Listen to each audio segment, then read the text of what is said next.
Welcome to Sikkim 365 Radio. Here comes one of greater importance if he makes it, and it's right down the pipe.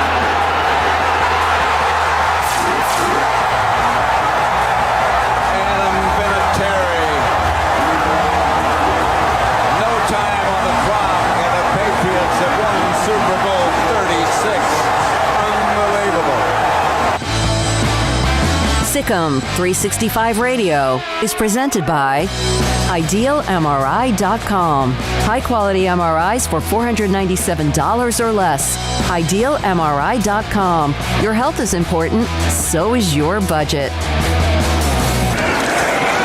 Prescott on the keeper, walks in, touchdown, Dallas.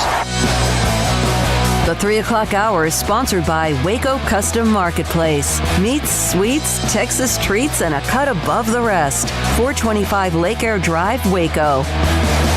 Here is Howard, and it is intercepted. J.T.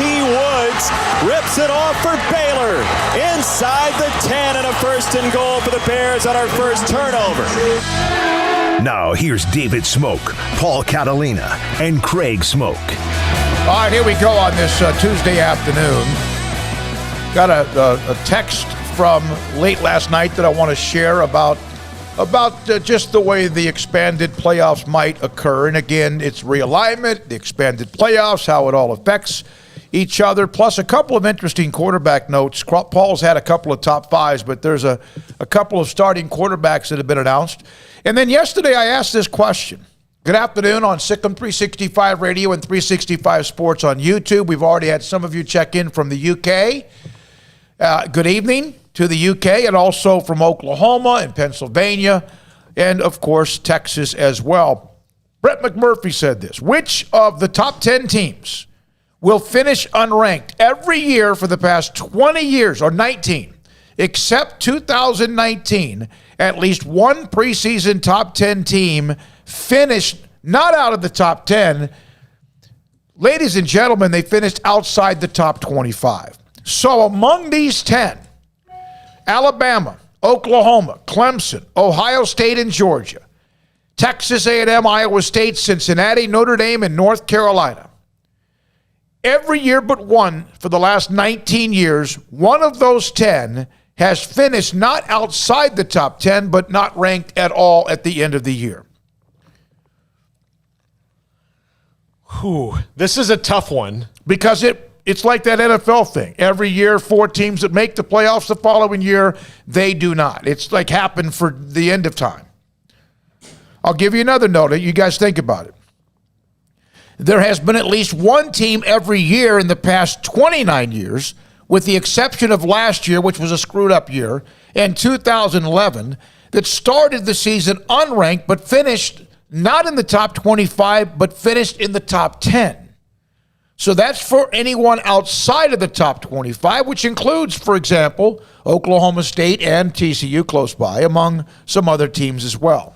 All right, if I had to guess, based on the schedule, like the only metric that would allow me to like guess on this right now is the schedule and who has the toughest one. I think it'd be Notre Dame. I mean, they've got, Wisconsin, Cincinnati, Virginia Tech, who's probably a little bit down, USC, UNC, and, those are all games you could lose. If you lose all those games, all your tough-ranked opponents and maybe one more, you're going to be outside the top 25. Yeah, I'm having a hard time with this one. I'm actually leaning towards Cincinnati, and the reason being that they could have a couple of losses. They could be 2-2 to start the year because they have a couple of top 25 games in weeks 3 and 4 with Notre Dame and Indiana.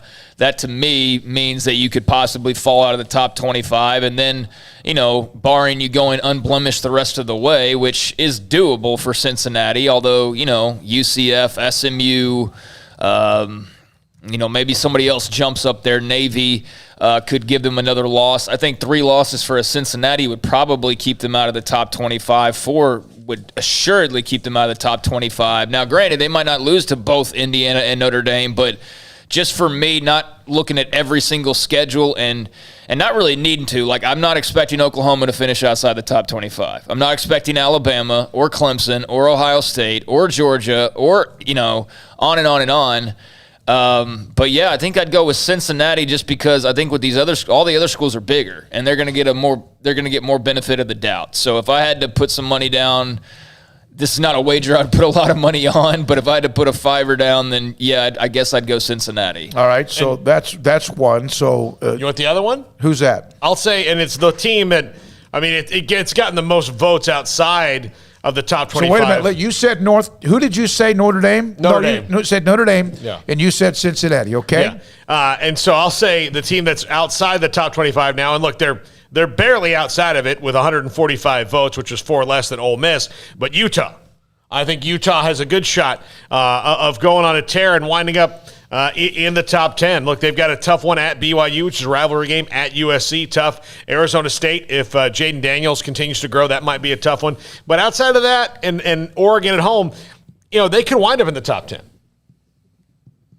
Yeah, I don't have the top 25 in front of me, but I think the most – let's go through the top 10 first.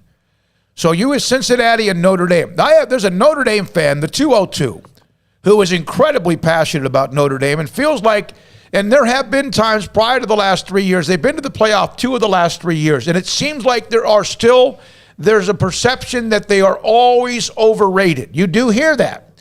That was probably for a length of time when maybe they were. But they're pretty loaded up. Yesterday you had that in the one of your top 5, the curiosity at quarterback, the young man who transferred from Wisconsin. North Carolina's getting a lot of love. Who do they have, Paul? I know they're in the ACC. Do they have a top-level non-conference game? Yeah, they have Virginia Tech to open the season on the road. That could knock them back a little bit because, they'll be favored against Virginia Tech, though. They're going to be favorites in that game. They'll be favorites. They should be probably 5-6-0 going to Florida State for that game, which that'll actually be a home game for them. But going into that game, they'll probably be 5-0. Maybe Georgia Tech jumps up and gets them in week 4. That's a possibility. Changing their offense at Georgia Tech, aren't they? Mm-hmm. Yeah. So, maybe Georgia Tech jumps up, maybe Va Tech in that opener. But if they're able to get through that, They do have Miami and Notre Dame in back-to-back weeks. Miami's at 14. De'Aaron King's back and all of that. Yep. And then the Notre Dame game the following, which is actually 2 weeks later, they'll have a bye week between those games. That will be in South Bend. So that will be a tough little stretch. But, they get beyond that game. They get beyond the month of October. They've got Wake, Pitt, Wofford, and NC State. I mean, I think that's doable for North Carolina. So, ultimately, pretty favorable schedule. I mean, everybody's got a couple games, that are going to be total toss-ups or that you're going to be underdogs in or whatever. And for them, it'll probably, be a toss-up with Notre Dame on where both are ranked at that point. But, I'd say overall North Carolina has a favorable schedule. And all it takes is you get on the wrong side of a schedule and you lose a game you're not supposed to lose, and then something else happens. And the next thing you know, someone's better than we think now. So from the chat room, the responses have been from all over the country. Notre Dame, Georgia's one, absolutely. I mean, there's so much hype around them that, I don't. And they're another team that has, I don't see them falling out of the top 25 entirely, but because, you brought up the SEC thing about, if they lose to Clemson, how far are they going to fall? They're not going to drop but a spot or two. Unless they get beat by 40, which we don't expect to happen, then Georgia's going to still be top 5 after a loss. And at worst, they'll be top 10. Now, granted, there's the rest of the schedule. But their schedule is not that tough. It's not as tough as it could be. Yeah, I mean, they got Clemson, but then UAB, that's a win. South Carolina, Vandy, Arkansas, Auburn, Kentucky. I mean, you never know who can pop up and win a game.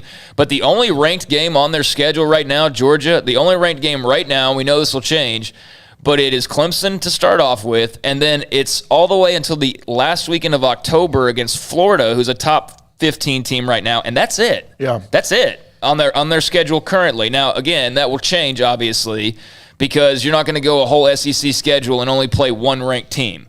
But, that as right now, that's where they sit. So I'm having a hard time seeing them falling out of the top 25 based on this schedule. From Michael Katrositz, I think that's how you say his name. If I'm wrong, Michael, I'm sorry. North Carolina is also playing at Notre Dame. Michael also said Georgia is having a lot of camp injuries, something to keep your eye on. And then Jay Demas 77 just jumped in with the Happy Tuesday from Brooklyn. Nice to have you on the show. Paul, go to the non-top 25 team. Now, this is the Associated Press poll. Give me, raise your hand, the three of us, and also on the chat room or text line, 254-339-1122. Raise your hand when you have a team that's outside of the top 25 that you think will be could end up in the top 10. Now, this is going to be all, in a way, somewhat luck, but also who do we think that might be? Go. Do you want you list the team? Then, if you think of somebody you think will do that, then raise your hand. Utah will be top 10. Yeah. Well, I mean, because okay, if you raise your hand, you can raise it again after you say somebody else. Okay. All right, Northwestern. They made a quarterback decision today, and I'll give you that in just a second. Yeah, Arizona State. Boy, maybe they got a lot of stuff swirling, but they're pretty good. Auburn. Possibly. I mean, I don't have a lot of faith in that, but I have more faith in them based on the other teams you mentioned so couple far. Of folks in the chat room have already said Utah with their hand in the air. Yeah, Utah's one that makes a lot of sense. Yeah, it does. Yeah. Oklahoma State. I'm sorry, I was reading the wrong poll. Oklahoma State. I knew something was off. Yeah, I was like, Utah's okay. Yeah. Oklahoma State. So is Utah in the top 25? They are. They're 24th. All right. I was like, sorry, I was looking at the wrong one. You scroll all the way down to the bottom, and you didn't see. Well, the AP has a lot of names. Yeah. So do Utah again. Yeah, okay. Yeah, they're starting off in the top 25 already. Yeah. All right. Oklahoma State. Yeah, I think they've got potential to possibly sneak in there, yes. Yeah. Ole Miss. No. TCU. I don't think so, but my goodness, who knows? They have, you look at who they play and how strong they can be, and this seems to be a team that looks, with Duggan there and locked in with what they have in some places, how they play defense, they can. We've known they've beaten some people. We've done against Texas. I don't know about the Iowa State series. Maybe. Yeah. Liberty. No, they're not. No matter, they can run the table, and they would not be in the top 25. Yeah. Auburn. Because of the SEC factor, if they get a nice win early, obviously they have to end with Alabama, and they've beaten them like nearly 40 times in their history. I know that's been spread out, but they have. NC State. I don't think so. Michigan. Boy, I don't have trust in them. They will bounce back this year. Here's another one. Well, they'll bounce back, but look, on their schedule is Washington, Wisconsin, Indiana, Penn State, and Ohio State. And they don't beat Ohio State. They haven't. I mean, so they're not like they might win the majority of those games, but they're not going to win all of those. Jacob Guy said Kentucky. Yeah. Scotty B mentioned Liberty, but they can run the table, including I think that might be Coastal Carolina, whoever that might be. I don't know. Yeah. Nevada. No. Boise State. No. I'm not doing top 10, no. Yeah. Okay, no. Ball State. Okay, no. BYU. No, not top 10 this year. UCF. I'm going to say no, but, I mean, yeah, I could see it. I could see that happening, but I'm not expecting that to happen, no. From Jordy Fighter, Michigan won't bounce back enough to reach the top 25, okay? Yeah. Houston. No. Boston College. No. From Dwayne, can Oregon really go 10-1, or will they trip up 3 times this year? I'm thinking 3 losses for the Ducks. Thank you, Dwayne. West Virginia. Top 10, No. I'm going to say no. Army. No. UCLA. No. And UAB. No. Yeah. Okay. So there's somebody in that group most likely will end up somehow in the top 10. From Bob and a couple of others, one mentioned Kentucky. Bob said Kentucky is 3rd or 4th worst team in the SEC. And so that's the thing is like Kentucky could be a good team, but it's just where they are it makes it so much more difficult. Like if they were in a different conference, potentially they only lose a couple games, but based on the schedule they're going to have, it's like you double the normal amount of losses. But I like what they've done there the last few years. I mean, they definitely have upped their game, that's for sure. And by the way, tomorrow there's 3 guests. We're going to have Joe Andruzzi. He won 3 Super Bowls with the Patriots. He's a cancer survivor. He's going to join us today at 4 o'clock to talk about life, but also about football in general. Mac Rhodes, Baylor AD at 4:20. We'll have David Hellman, 5 o'clock. John McClain at 5:30 on some NFL stuff. Craig's Off the Radar and Paul's Top 5 at 5:55 also today on the show. Tomorrow we visit with beat writers or those who cover Notre Dame, Texas A&M, and Oklahoma. 3 teams all ranked inside the top 10. All right, so with Kentucky, going back to them real quick, we'll know if they can finish in the top 10 probably before most of the teams we set on the list because they have a 3-game stretch, 3 weeks in a row, sans bye, with Florida at home, LSU at home, and Georgia on the road. Now, if they can win 2 of those 3 games and win the rest of them, they'll certainly be in the top 10. But they've got to beat, Florida, LSU, and Georgia 2 out of 3 of those in 3 consecutive weeks. It's not like you just go, no way. I mean, it probably is no way, but they've done what he's done there, has done really, really well at Georgia. Here's a couple of stories. This is At Kentucky. At Kentucky, I'm sorry. Northwestern, 5-star Clemson quarterback Hunter Johnson has beaten out Ryan Alinsky for the job at Northwestern. It's both transfers. Shalinsky came from South Carolina, and Hunter Johnson again. Like when Clemson can spit out 5-star guys that aren't going to start because they've got true freshmen. Speaking that are really of good. South Carolina, Josh Kendall reporting that Zeb Nolan, Gamecocks graduate assistant turned quarterback as of today, played quarterback at Iowa State, was Trey Lance's backup at North Dakota State last year, has played in a football game more recently than anybody else on the team after the injury to Luke Doty. He was a GA, and now he is penciled in as South Carolina, what appears to be number 1 in their depth chart, just 2 or 3 weeks from the start of the year.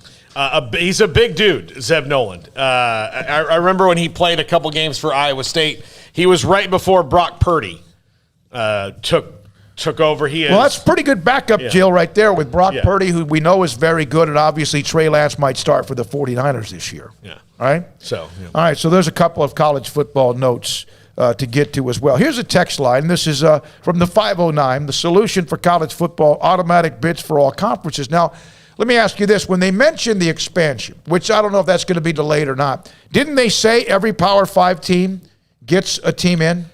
Yeah, I mean, that's the goal of it. And there's a Group 5 team that will also get in? Yeah, that's the highest. Well, it's the 6 highest conference ranked, highest ranked conference champions. So. It creates parity by increasing recruiting for some schools. Kids want to play and participate in the playoffs. They want a chance. It's like in basketball. Look what happened with Gonzaga. They were terrible, but then they were allowed to be a team that could get to the tournament. That increased, of course, their recruiting, and now we know where they are.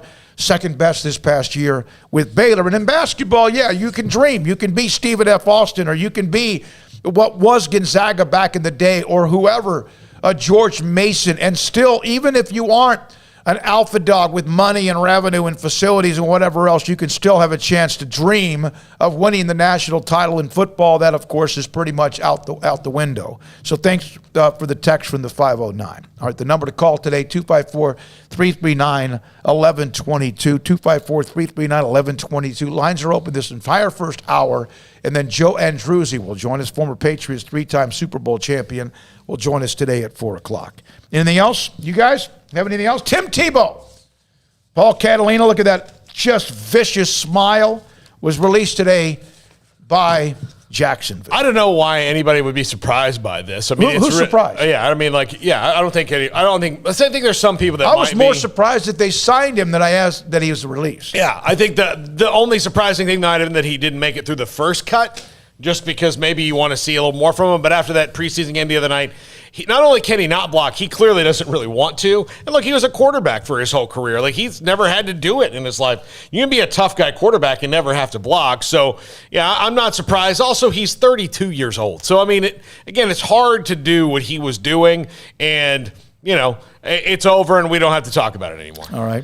Yeah, I think the whole Tebow experiment is done. I mean, from minor league baseball to the NFL, I mean, he's given it a hack, in both. And, kudos to him for riding out his dreams or pursuing his dreams or whatever, and, giving it a go and all that. But pretty clear at this point that his best days in football are behind him, and they were, at this point they're very well behind him. I mean, that's going way back to those Florida teams. So, it is what it is. He's had more opportunities than he probably could have ever dreamed of. It's not like he's not in the league because nobody gave him a shot. He's not one of those stories. He's gotten shot after shot after shot. So, hey, it is what it is. He'll go, I'm sure, sign a big broadcasting deal or do what he'd been doing previously and just go that route. And for those of us who were hoping that, maybe Tim Tebow would go away for a while, for those, because I know he's a very divisive guy in some ways. He's not going anywhere. He's not going to be on a field that you're watching him play on anytime soon, but he will be in that broadcast booth or in that broadcast studio for the remainder of time, I feel like. Here's one thing to think about, and you say, okay, why did he try? Well, one, why not? I mean, if you want to, and maybe it was also a PR thing. That's not like it would be with. Here's the deal. What else is he going to do? He's going to just go in the broadcast booth? Well, why not try to play and then go to the broadcast booth because you're going to go there anyway? So, like, I mean, if the baseball team said, hey, why don't you come try out? We want you to come try out for us. We would know we're not going to make the team, but why not? You never know. He played, and here's one of the things that also might have been a part of this decision. Tim Tebow was in 2010, 11, and 12, quarterback with Denver, then the Jets, right? He started 35, or he played in 35 games. An NFL player, to be fully invested and receive pension, has to complete 3 full seasons.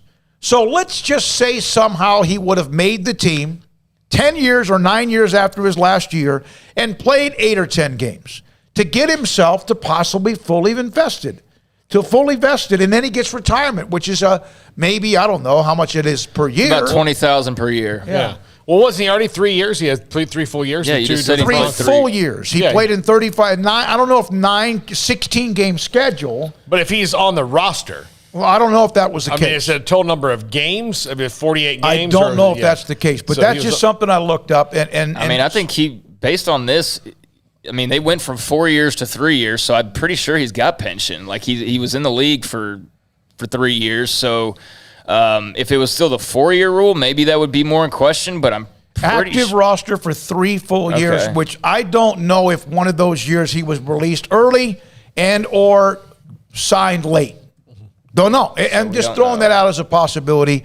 It's once a player has been active on a roster for 3 years and or injured reserve, they become fully invested. So I don't know what his status is, but that was something. Maybe he was right on the cusp of that. It's been 9 years, of course, since he played, and he was a fantastic college football player.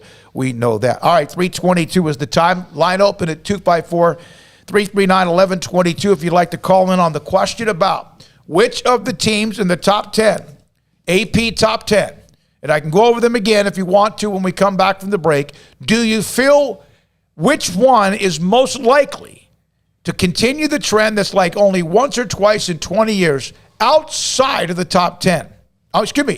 Outside of the top 25. Which of those 10 has the best chance of being that team? And I don't know. Cincinnati, if they lose a couple of games because they're not a Power 5 or because the schedule flips on them, who knows? Notre Dame, we're going to discuss this tomorrow with Pete Sampson, writes for theathletic.com, beat writer for them.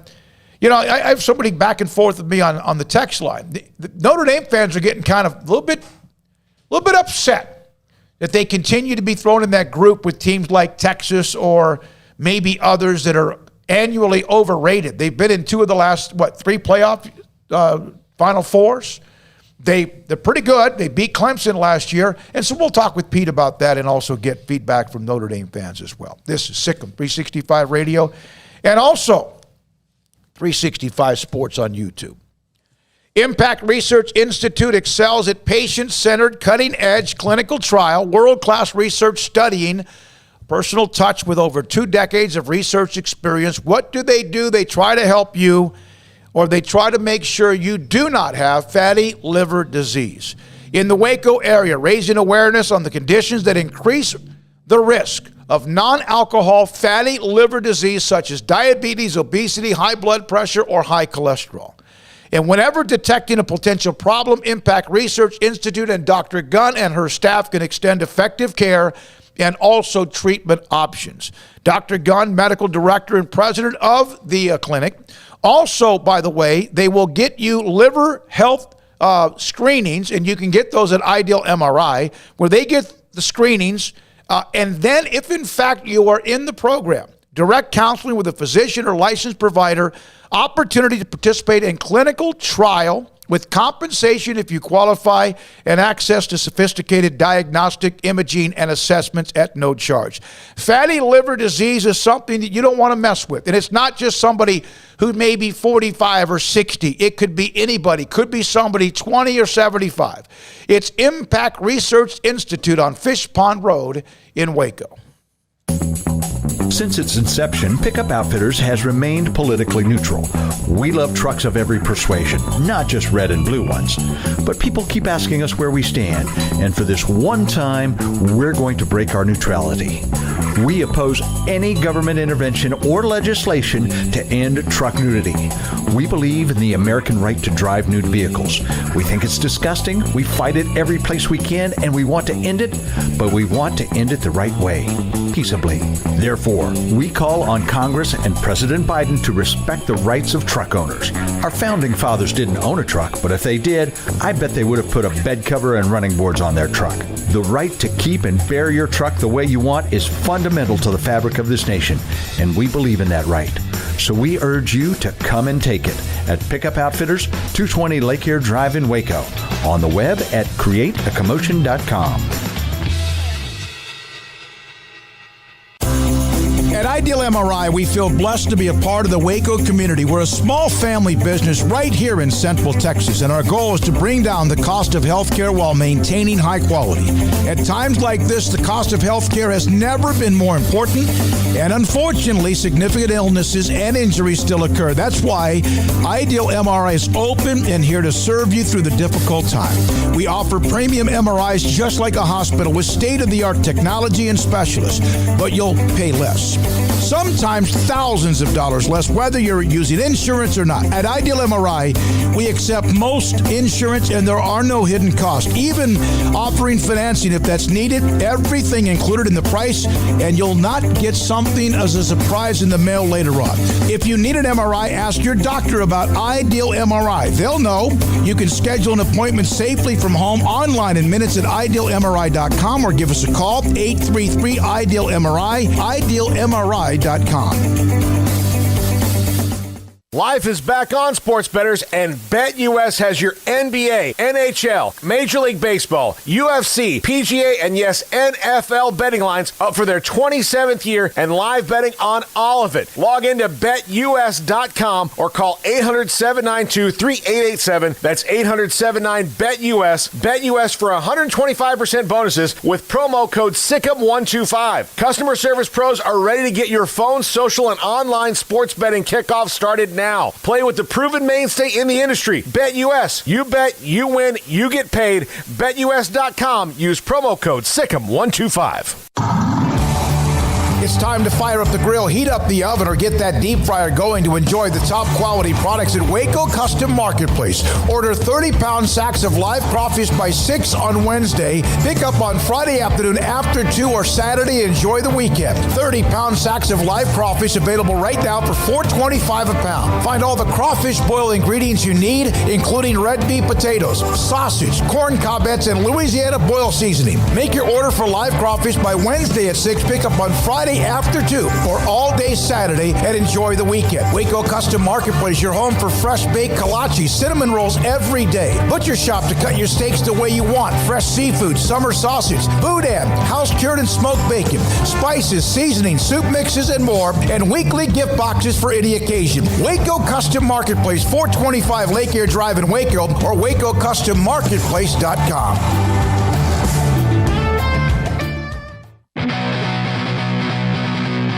This is Sikkim 365 Radio. Text us at 254-339-1122. The Sikkim 365 Radio text line is sponsored by Riverbend Liquor and Wine, with the most extensive variety of craft beer in Waco. A hidden gem on Lakeshore Drive and 19th Street. I don't know where this one came from, but I have to read it because it's just kind of made me laugh. Red Wine 65. Do crawfish taste like shrimp? No. Not really. No. I mean, they're like the texture is somewhat similar, but no. They're their own thing. I think shrimp has more of a taste to it than I agree. Crawfish does. And you can do, not that you can't do a lot with crawfish. You can do crawfish etouffee. You could do, obviously, boiled crawfish, whatever. It's a little overrated. I'm not it takes anti too long crawfish. for me to get. Yeah. It's not even that. It's just that. I mean, yeah, it's a lot of effort for a little bit of meat. And I'm not anti crawfish. I'm not anti crawfish boil. Like, I'm just saying, I think it's a little overrated, the whole crawfish thing. But I do like it, and I have fun on occasion. It's just not like oh, man, this is the best thing ever. I think crawfish, to me, is better when it's in etouffee or when it's in like even a jambalaya. Yeah, I like that better, so it's got a great texture to it, so it absorbs flavor really well. But there are some that live and die with it like they would potato chips. And that's fine to each their own. There was a place, this old Cajun place I used to go to, and East Texas, and that's basically Louisiana, quite frankly. But they had a crawfish pasta that was delicious. It was fantastic, and I would have that well before going through the mess of the shells and all that. And plus, I'm pretty much a weakling when it comes to any kind of a spice, so crawfish boils are not up my alley. I tap out pretty quickly. I love I've learned how to make a shrimp boil in the oven with the red potatoes and mushrooms and corn, sausage. Pro Player 2000 gumbo, anyone? Yeah. I tell you, for sure. Nick Barnett's comment, I'm not going to read on the air. Yeah, you are. But I'm not going to do it. It's too funny. Well, we'll read part of it. You can read part of it. If I could die and come back as any animal, I'd be a crawfish. So I could have my blank 8. Okay. Oh, Nick. Yeah, that's what I told you. Wow. You almost should have read that before you started talking. That's what I told you. Oh my God, Nick. I think I banned myself after that. Like Jack is now petrified. So if you guys ever wondered if you could pull off the teleprompter trick, absolutely. Yeah. Just put whatever you want to in front of him, and he'll just read it. Eating crawfish. Did you not preview that comment? No, of course he didn't. No. Of course he didn't. Armstrong. Nick is a legend now in the chat room. Oh my God. Oh my God. Return trip banned Nick. I'm glad that you didn't want to read it, Paul. Got me to read it because I'm stupid. All right, now. Jeez, 254. I was trying not to laugh. I was calling attention because I'm sitting here. I'm looking at myself on camera, and I'm 11:22. Got my hand here, so I'm trying not to die laughing. I can eat shrimp. I can eat shrimp on anything. Yeah. I could actually eat shrimp basically in any way, shape, or form. I could. I love shrimp. It's probably even ahead of steak is maybe my number one go-to if I had just one. Is that protein? Yeah. Is that one protein? That would be. It would be meat. Yeah, it's shrimp. protein. Yeah. All right. Bob Williams, wow, I got a timeout for nothing. And look at Nick. I agree, Bob.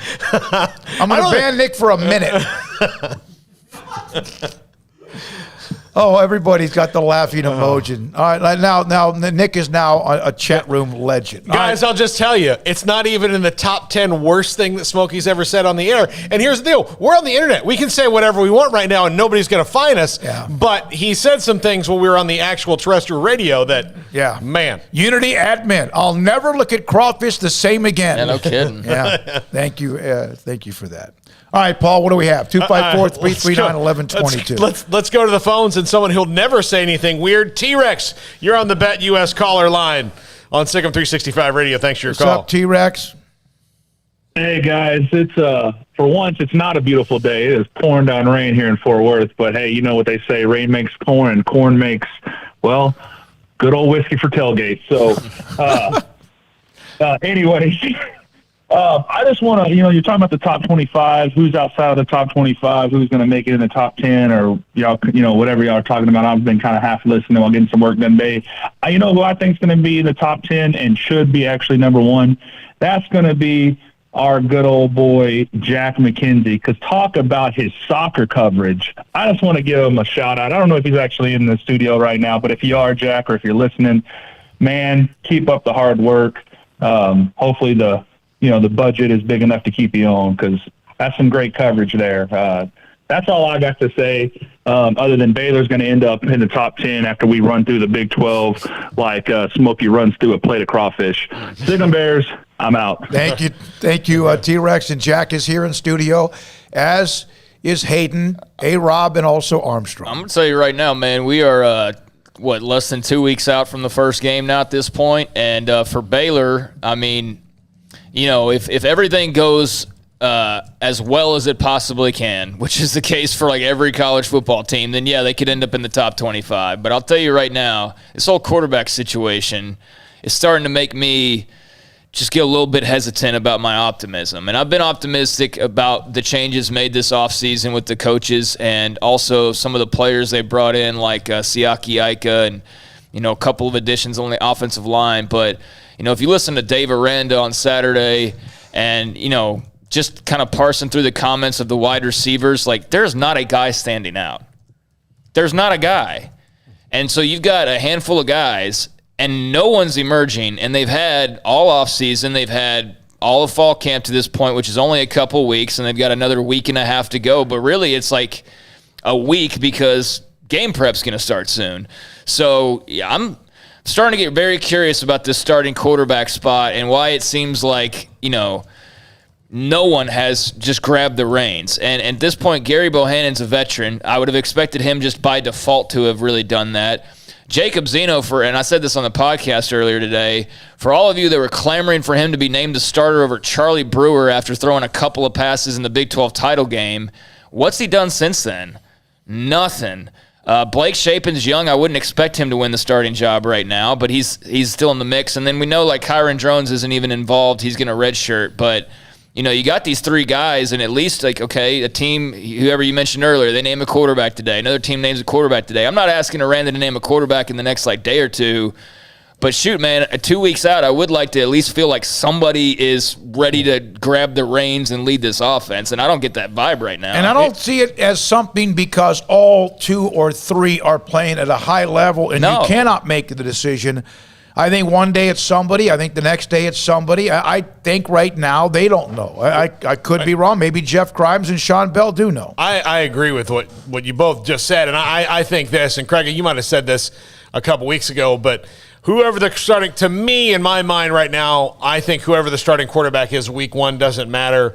It might be different by week 6. I mean, we're going to have a kind of historically a situation kind of like Charlie Brewer where maybe Blake Shapen is the best guy who to start eventually, but he's not ready today. So the other guys may have to do it for a little while until it's just time for Shapen to go. Yeah. And the other guys might have to start so the rest of the offense gets good around them, and then they give Shapen the best opportunity to succeed if he takes over.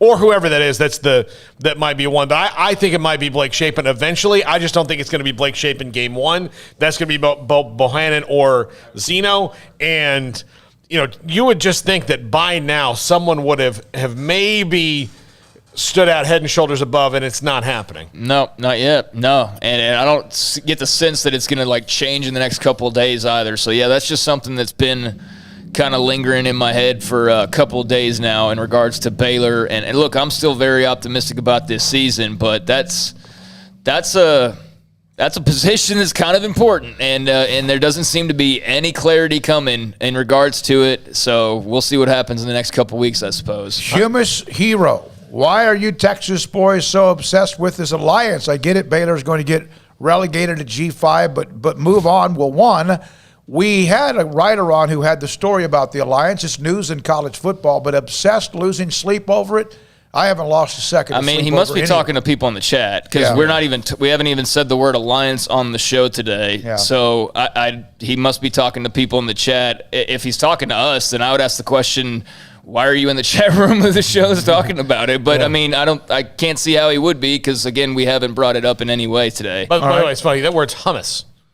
Yeah. Oh, that's right. I'm sorry. with his name, it's like crawfish, shrimp. I mean, I'm all mad. And I would say that Texas boys are probably, I mean, is he talking about Texas Longhorns or is he talking about Texas people in general? Because I would say, if you're just speaking broadly into everyone, they care because the fate of the majority of the schools in this state are at stake. I mean, just that would probably be why, because there's a bunch of people being affected and a bunch of universities potentially. So, yeah, it's kind of an important deal. Therefore, as you saw with the government the state government trying to, dip their toes into the water. Yeah, Robert Spradley said, Hummus Hero belongs in a Pac-12 chat. We got all the jokesters today. I don't know who he was talking to, like I said. I think he was talking to us or maybe those who, I don't know. And again, there's that relegated to right now. And look, no matter the situation, the teams that are left in the Big 12, all 8 have a contract with ESPN that's going to pay them through 24-25. Will it ever get to that point? Probably not, but right now they're fine. Although it is obviously very gloomy in some ways, and you got to be and nothing's happened officially. No, you have to be together, and then you also have to maybe be a little bit paranoid. I seem to remember a bunch of people stating with absolute fact, I'm certain I could search it on Twitter right now and find it, they were guaranteeing for 3, 4, 5 years Baylor was going to get the death penalty. Yeah. What happened there? Yeah. So, we can, a lazy narrative. We can speak in guarantees all we want to, because there's no repercussions. I can say whatever I want to right now about anything. I mean, within reason, obviously. And I could this is going to happen in 3 years. You can't tell me it won't. You can't, I can say it could, but, let's see, the Big 12 is not in a favorable spot right now. But who the heck knows what happens a year from now? I don't think anybody in the chat room or on radio or anybody outside of Austin, Texas and Norman, Oklahoma were predicting that realignment would even be a topic this summer, much less because Texas and OU went to the SEC. So I'm going to be a little patient and just see how this game plays out over the next year or two, and then we'll see where the dust settles eventually. By the way, one note late last night, Brian Etheridge sent me, it may have been last night or early this morning, our subscribers on the 365 YouTube channel are now over 9,000 of you. Thank you very much, every one of you who listens or is a part of what is with this show, 365 Sports. I did get this, Armstrong, that I'll get this to you in a break. Okay, go ahead, Paul. All right, Chris in Missouri, thanks for your call. You're on the Bet US caller line. Hey, guys, good to talk to you. Hey, yesterday you were talking about, why people would be angry at the SEC or, what it is about college football that's changed. For me, I thought about it all last night, and the closest parallel I can draw is pro wrestling. I know that being in Texas, you probably remember Fritz Von Erich and the WCCW, back when all these different wrestling promotions were regional and the people were loyal. It was something that you could, locally say, this is awesome. I want to show up for this stuff. That's the way I feel college football used to be. And then we started chasing the money, and wrestling did the same thing. They bought up all the small promotions until the WWF was the only one left. And no one watches it anymore because it's not fun. The corporation controls it, and they took all the good joy out of it. The best thing about college football was the purity, the rivalries, the fact that, this small town, Baylor or Lubbock, Texas, has something the fans can rally around and really love. I feel like because the SEC and the ESPN are so greedy for money, they've stolen that from us, and we just basically say, well, it's football, I'll watch it. But there's not really the passion I used to have. Anyway, that was just my thoughts, and I just wanted to pass that on. Thanks, guys. Thanks, Chris. Well, you just write down Craig's alley because he's been kind of entrenched or engaged with that for a long, long time and knows the history about what they've done in wrestling forever. Yeah, I mean, I get your comparison. When Vince McMahon Jr. took over the promotion for his father or bought the World Wrestling Federation, actually the Worldwide Wrestling Federation, but when he bought that back in like the early 80s, basically Vince Jr.'s plan was he went to all of these territories, and there was thriving territories in various places across the country. In Dallas, you had world class with the Von Erichs. In Houston, you had Houston Wrestling. San Antonio had Southwest. That was just the state. El Paso had the Guerreros. Amarillo had the Funks. Like, that was just the state of Texas. And they were all thriving. And then Vince McMahon came in, and he basically went from territory to territory and picked the 2 or 3 best guys. He went to this place and grabbed Roddy Piper. He went to this AWA, grabbed Hulk Hogan. He went to, and that's what he did. He cherry-picked all the top teams, kind of like the SEC cherry-picking Texas and Oklahoma. And it eventually led to unprecedented exposure and success for the WWF, and it became this booming entity in the rock and wrestling era of the 80s, and then, it's fluctuated. And right now, they're lucky to get 2 million people watching on a regular basis. In the late 90s, it was like 7-8 million, and that was with 2 different shows. I mean, there were 7-8 million people watching on Monday nights, 2 different products. But now it's just been one product for the longest time, and recently, All Elite Wrestling's popped up.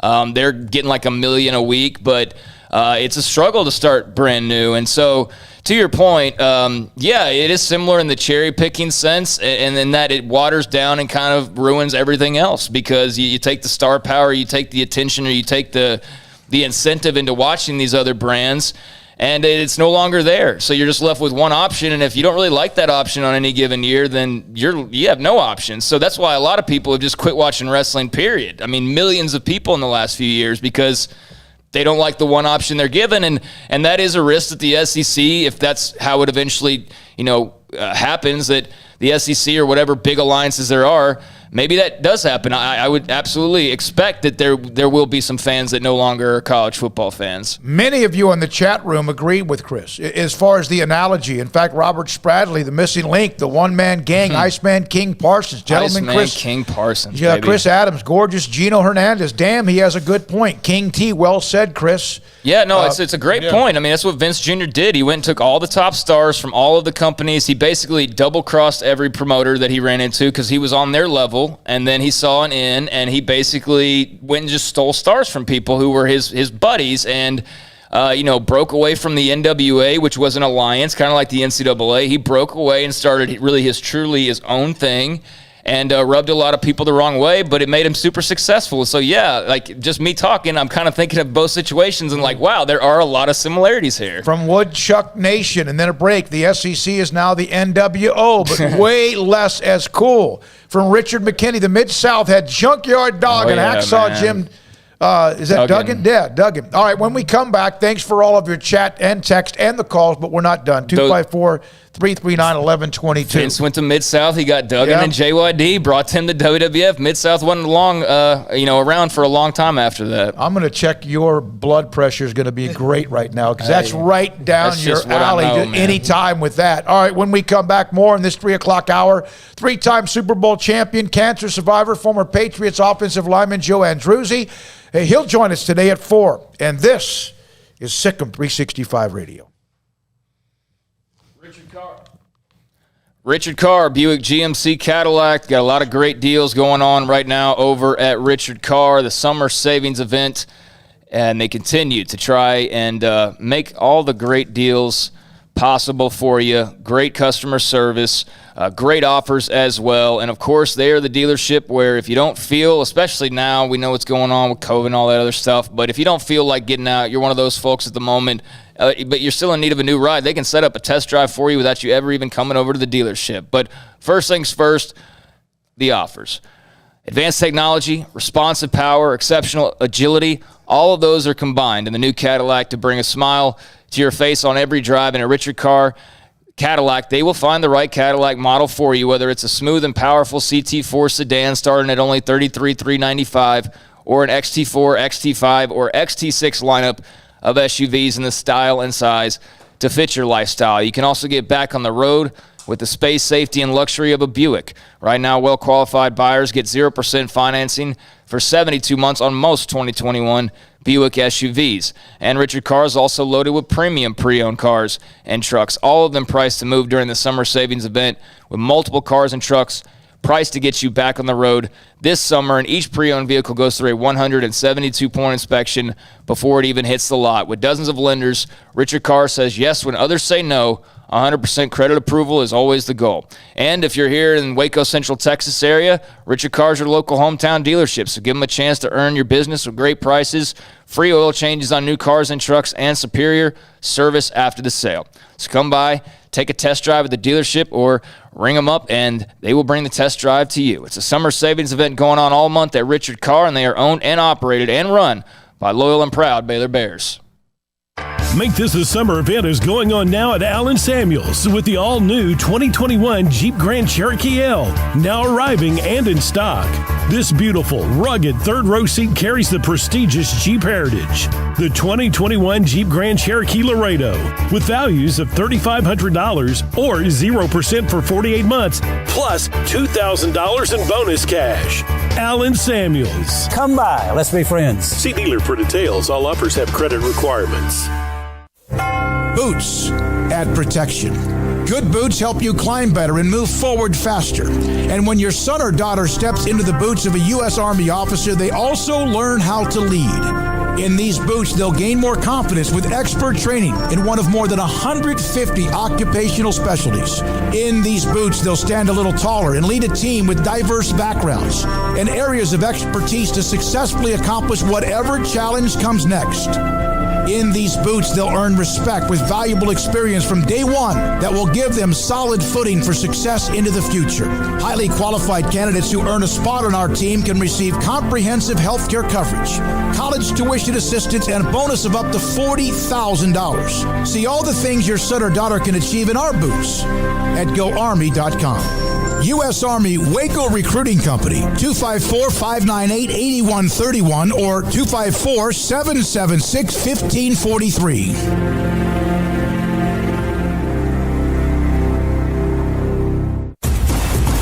Hey, this is Bryce Petty, former starting quarterback and two-time Big 12 champion, and I know firsthand the importance of being in top shape both on and off the field. So listen up, men. If you're feeling beat down day in and day out and looking for that high-performance edge that separates the men from the boys, then look no further than the Petty Clinic Low T in Waco. Petty Clinic is a comprehensive men's health care clinic with an atmosphere catering to men. Board-certified Dr. Kent Petty has a special interest in offering the highest quality medical care to men of all ages. Some of the services offered include screening and treatment for low testosterone or thyroid, infertility, high blood pressure, diabetes, high cholesterol, sleep apnea, while offering comprehensive wellness exams and complete men's health lab panels. High performance men, remember, it's not just a Petty thing. This is Bryce Petty, encouraging you to reach out and Google search Petty Clinic Low T or go to pettycliniclowt.com and get your complimentary lab screening today. Riverbend Liquor and Wine, Lakeshore Drive at North 19th Street in Waco is a hidden gem. They've got a great selection of spirits, wine, and the most extensive selection of craft beer in Waco in their gorgeous walk-in fridge. And they have an amazing array of high-end bourbons like Pinhook, Weller, Buffalo Trace, Brush Creek, Hotel, Garrison Brothers, Thomas S. Moore, Hooten Young, and Bardstown. Great customer service and a convenient and speedy drive-through window. Riverbend Liquor and Wine. Find out more on Facebook and Instagram.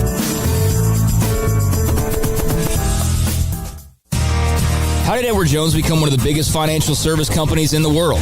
by not acting that way. Financial strategies, one-on-one advice, it's a big difference, and that's why Brad Wilson, your Edward Jones financial advisor, makes sense of investing. Experience the difference for yourself. Brad Wilson, 250 Sharon Drive in Woodway, 254-776-4337. Edward Jones, member SIPC. Welcome back to Sikkim 365 Radio. Have you subscribed to our YouTube channel? Do it today by searching Sikkim 365 on YouTube.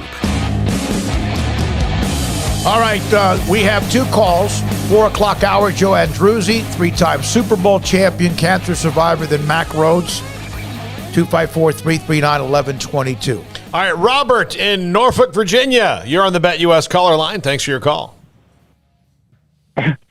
Richard, I'm sorry. I'm surprised that I got into it. Can you hear me? Yeah, go ahead. Yeah. I just wanted to weigh in on a couple things. And it kind of brings note to what was just mentioned about the Wrestling Association. But first, I've been watching this. I live in West Virginia.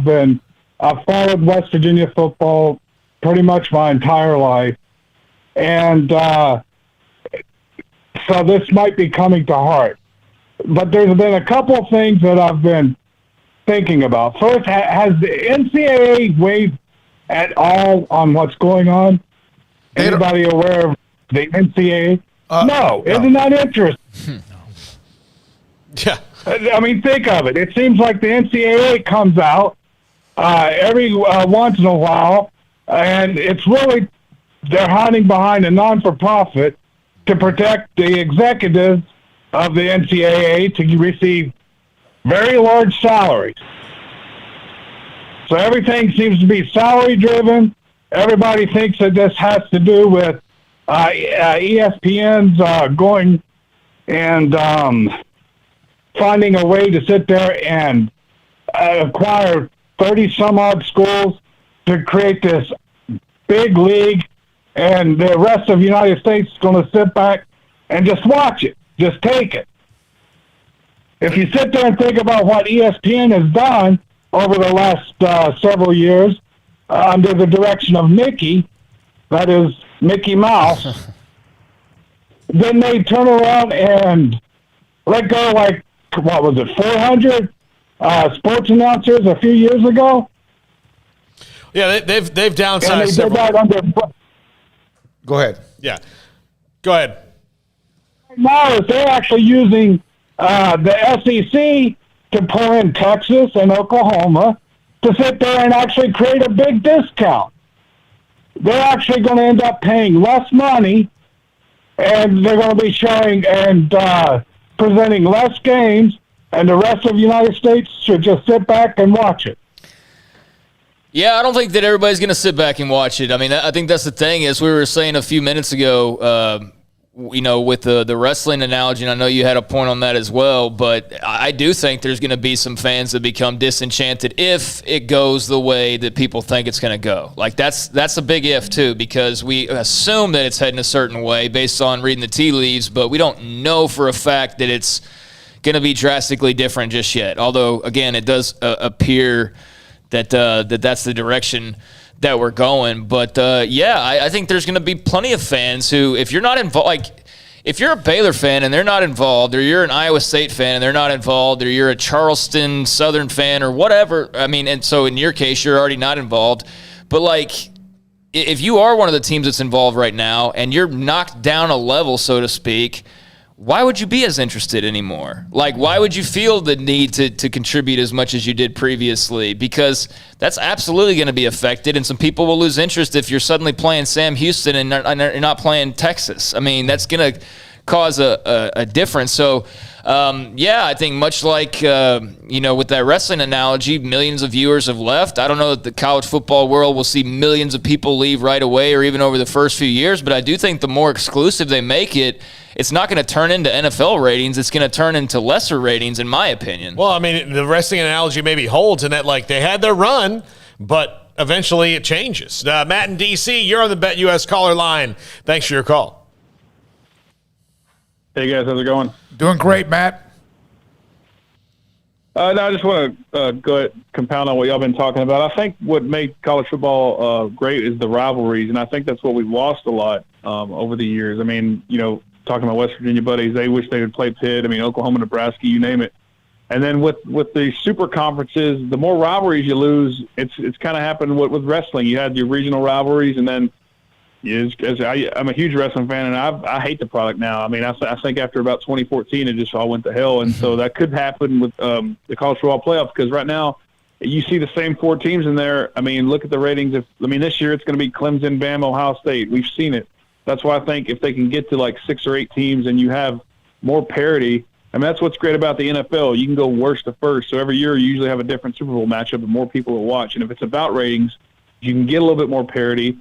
Everyone's going to benefit. And if the presidents, ESPN's not forcing anybody to sign contracts, it's the presidents that are forgoing these awesome rivalries, West Virginia, Pitt, Oklahoma, Nebraska, hopefully Baylor and TCU can stay together. I mean, the presidents just get together, like Oklahoma, Nebraska, just call each other, sit in a room, say, hey, how about we just sign a 50-year contract where no matter what, we play each other at the end of the year, just like Florida State do. Never been in the same conference. You keep the rivalries together. Just do it.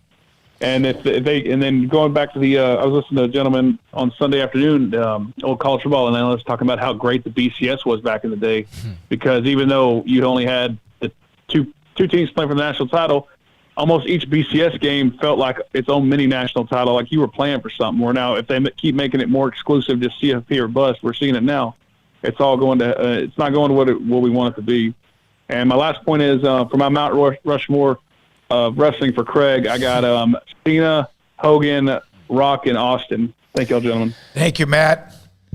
Appreciate it. Cena, Hogan, Rock, and Austin.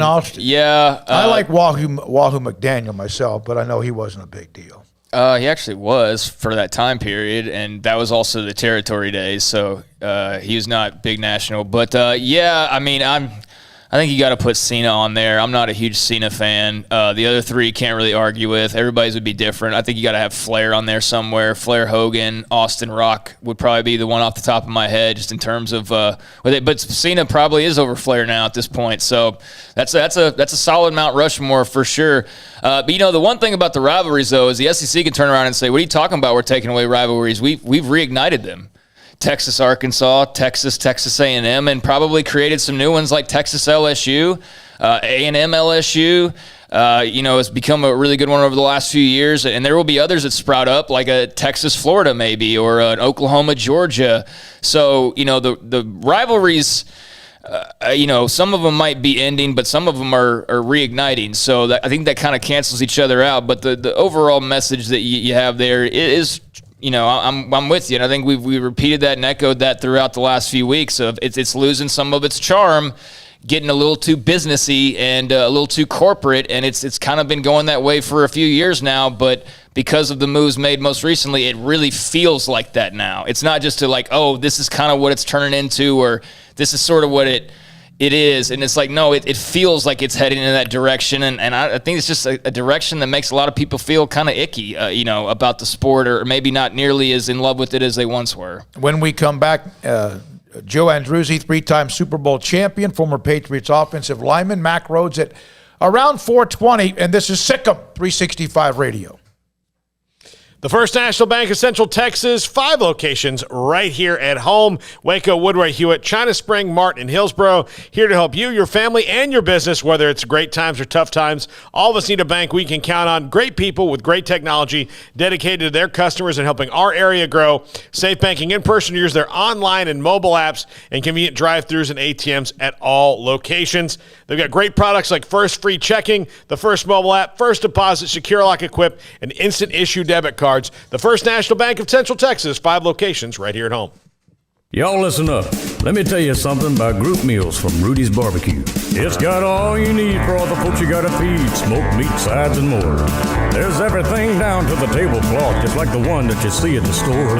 At a bridal shower, it's better than flowers. And a long business meeting, it'll pass the hours. It'll feed all the cousins at a family function. It's better than potluck at a church luncheon.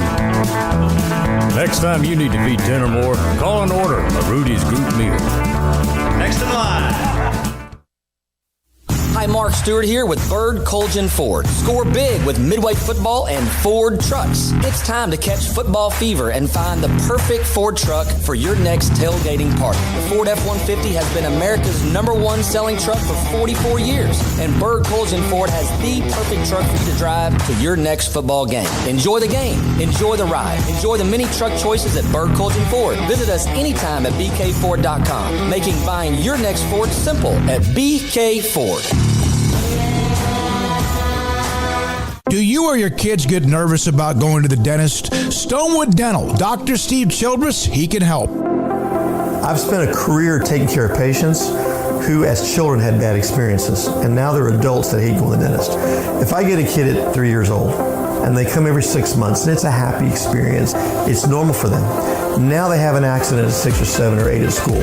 Now they have a broken tooth or a trauma, and they have to come here. They're used to lights, they're used to water in their mouth, they're used to experience, they already trust us. It's amazing what we can do with that kid without it being a negative thing. But if I see a 6 or 7 or 8 year old that's never been to the dentist, and now they have a trauma or an unfortunate unexpected toothache, it's harder to do that for that kid and it not be somewhat of a negative experience. So bottom line is I try to teach kids and adults and teenagers and everybody the way I'd want my family treated, which is where it's a necessary part of life. You just take care of it. It doesn't have to be that big a deal. Learn more, stonewood-dental.com. With so many companies and policies out there, it gets so confusing shopping for insurance, and I never know if I'm getting the policy that's right for me. Luckily, I met the team at the Niche Group Insurance Agency. With the Niche Group, you can go to one company and get access to coverage options from many insurance carriers, and you get to speak to a real person about your specific coverage needs. With the Niche Group, I know I'm getting the right coverage at the right price. If you need insurance, talk to the experts at the Niche Group at 1-800-258-8302. Southwest Sports Medicine and Orthopedics, the team physician of Baylor Athletics. Our doctors specialize in the diagnosis and treatment of any and all sports-related injuries. Celebrating over a decade of service in Central Texas, our doctors are equipped to handle a wide range of issues, whether it's your foot or ankle, orthopedic spine care, your hand or wrist, knee and shoulder pain, or if you're in need of our arthritis or total joint clinic. Come see us at the new Baylor Scott and White Ted and Sue Getterman Sports and Orthopedic Center. Trusted doctors at Baylor Trust, Southwest Sports Medicine and Orthopedics. Our goal is to get you back in the game. From the first workout to the last practice, sports is an incredible challenge. Hi, this is Dan Engel with the First National Bank of Central Texas, and we're proud to support each athlete, every parent, and our educators. From families, small businesses, to the biggest industry, we're here to help. With remarkable products like instant issue debit cards free at all of our banking centers, we've got banking ideas that fuel big dreams. The First National Bank of Central Texas. Familiar faces making local decisions. Member FDIC, Equal Housing Lender. Welcome back to Sikkim 365 Radio. Here comes one of greater importance if he makes it, and it's right down the pipe.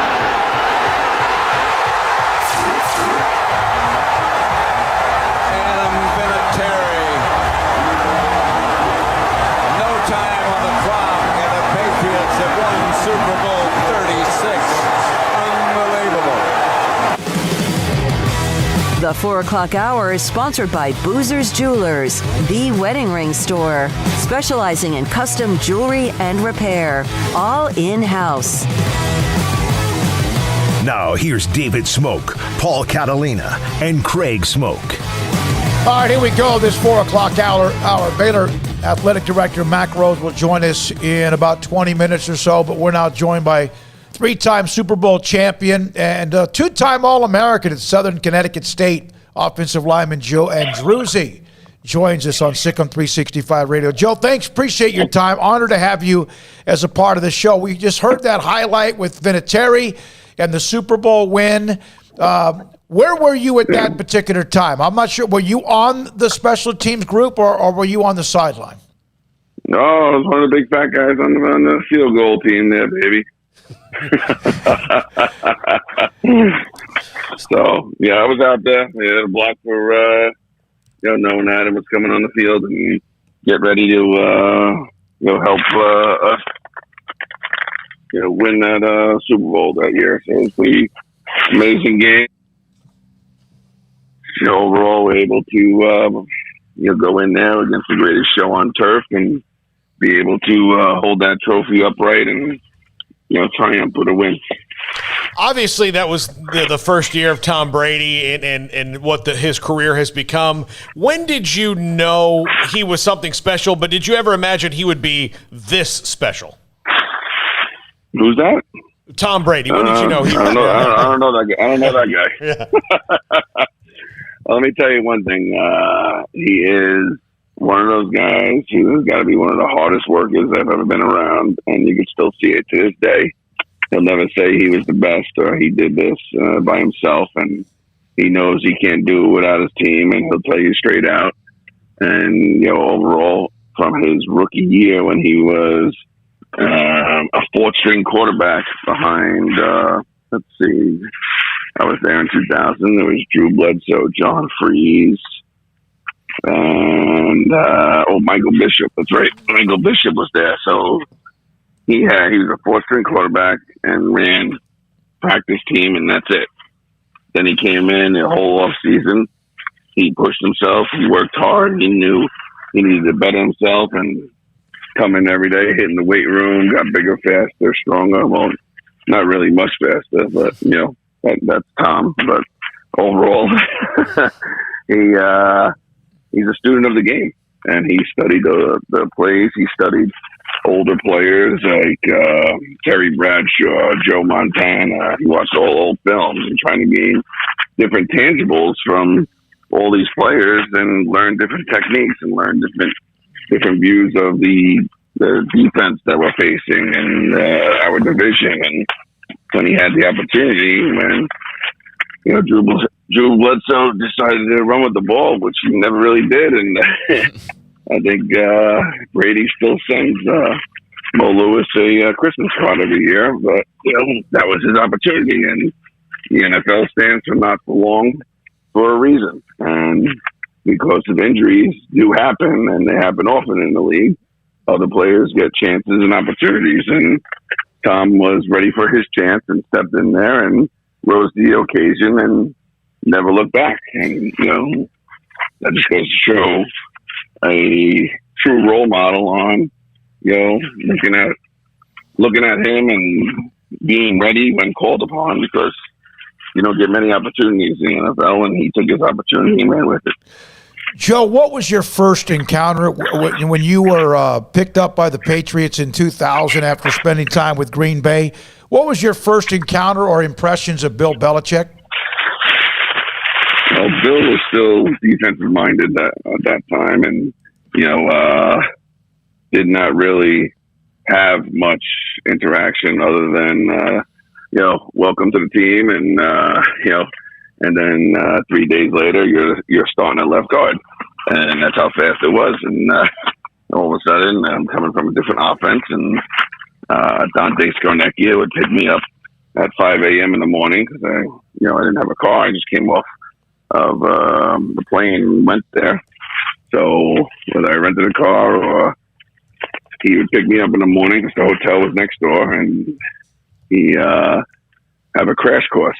So not for the entire offense, but it was a crash course for a game plan. And I'm coming from Brett Favre and West Coast style offense, and here I am being called upon to start next to All-Pro Bruce Armstrong in the very next game. So for me, it was a challenge. And like I told you, how Brady prepared and how I had to prepare is very similar. You don't get many opportunities in the league, and the NFL stands for not for long for a reason. So I took my chance and was able to run with it. And I stuck around for 5 years here and was able to hold that trophy up 3 times. Mm-hmm. And I cherish those moments, all the time. It was just amazing what we were able to do as a team, as an organization. Great ownership, great people, great teamwork, great coaches, and all around had a great time doing it. But like we said many times already, the NFL is not for long, and I suffered and battled cancer in 2007, which forced me to retire. overnight. I retired and got up back on my feet a year later, 2008. My wife and I started the Joe Andrewsy Foundation, which helps give financial assistance to families and individuals that are battling cancer all throughout New England. So, I loved playing football. I loved doing what I did. I love doing what I do now, and to walk into a hospital, get a hug from a complete stranger is truly one of the most rewarding things I can ever do. You were first, not that it was the first time you experienced somebody with cancer, but I remember the story about C.J. Buckley, who ended up with an inoperable brain tumor, and you got close to that family. Was that your first type of encounter, I guess, when you saw what it could do? And did he inspire you when you found out 6 years later that you had something? Well, I believe in God. Whether you believe in a God or Allah or Buddha, there's somebody almighty that's looking down upon us. And I'm a true believer that things happen for a reason. I've met thousands of kids, and God chose me to become friends with this young boy and his family, who my kids call his parents aunt and uncle now. That's how close we got. But it's almost like the connection. I now realize why we were connected. That, when I went over his house, or when he came over my house, and no matter how sick he was, he jumped up, and he didn't have cancer. He was a big sailor, and we held 3 events after his passing. He passed away in December 2002. And it was called Our Sailing Star. He loved sailing. He went out there. He had goals. He wanted to be, a big time sailor. He wanted to get his license. He couldn't wait to drive. And he had his goals, even though he was battling a rare inoperable brain tumor. Unfortunately, he did succumb to it, but here I am. My wife and I and his family raised $500,000 for brain cancer research in honor of him in 3 years. And a year after that, I'm calling that doctor for my own help. It's pretty ironic. And, how I said, things do happen for a reason. So, when I got back on my feet, instead of just raising money and donating it, we now raise money and help, families and individuals all throughout New England that are battling cancer and with financial distress. And, a lot of people will become bankrupt after cancer battle, and how many people have to choose between getting medicine and putting food on their table for their family. It's heartbreaking when you look at those stories and read about them and meet different people, but knowing the other side of the stories, that the people that have triumphed and the people that we've helped and the people that we have helped and now pay it forward, they come back. Some of them join our running program, and they run road races and raise money for us. So now they're paying it forward in different ways and run the Boston Marathon and things like that. It's truly amazing to be connected with people like that. So it's a chance where people come together and pay it forward in so many ways who you're helping. Joe, for the people watching our show and listening, what's the best way that they could get involved with the Joe Andrewsy Foundation and help out if they wanted to?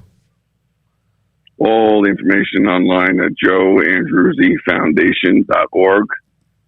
Calendar of events, ways to get involved, ways to become more involved with the program, whether it's running or just get on our new program, our food security program, so people don't have to decide between food or medicine. We want everybody to get better, and medicine is the answer right now for it. And hopefully, when you gotta dig down deep and you're looking for somewhere to help pay it forward, the Joe Andrewsy Foundation comes to mind, and knowing that we are able to go out there and help as many people as we can, and able to make it through COVID and still helping. So we're still working hard every day, still have many things coming about, and want to be able to help those that are in need. It is amazing, your life. You're 45 years old. You have won Super Bowl titles. You were honored as the Ed Block Courage Award, which I know must have meant quite a bit to you back in your career. the cancer survivor, the Boston Marathon bombing when you were hosting an event. Your brothers were New York City firemen. We're approaching the 20th year of 9/11. You've had a full life at the age of 45. I don't even know if I have a question. It's incredible. Well, somebody once told me without bad luck, I have no luck at all. But it's it's one of those things that it's just happened that way. And for me, it was me getting into the NFL and trying to break it in the league from a young school program, and then getting cut and showing up here in New England and not even knowing my future or anything that was looking on my radar, and then turn around and a year later sitting in a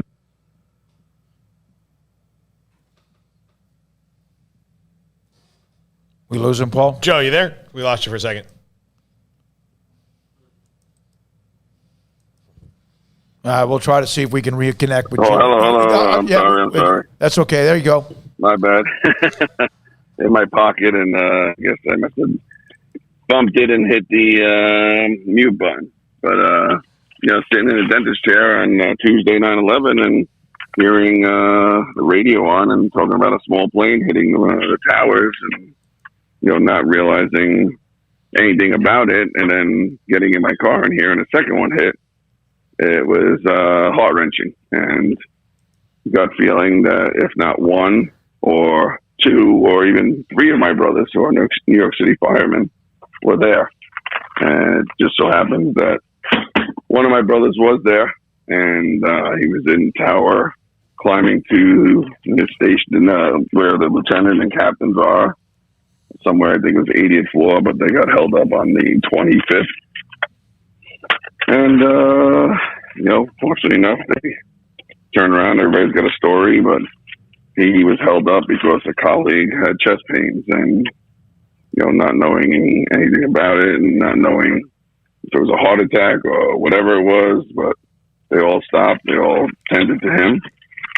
They left him there with two firemen.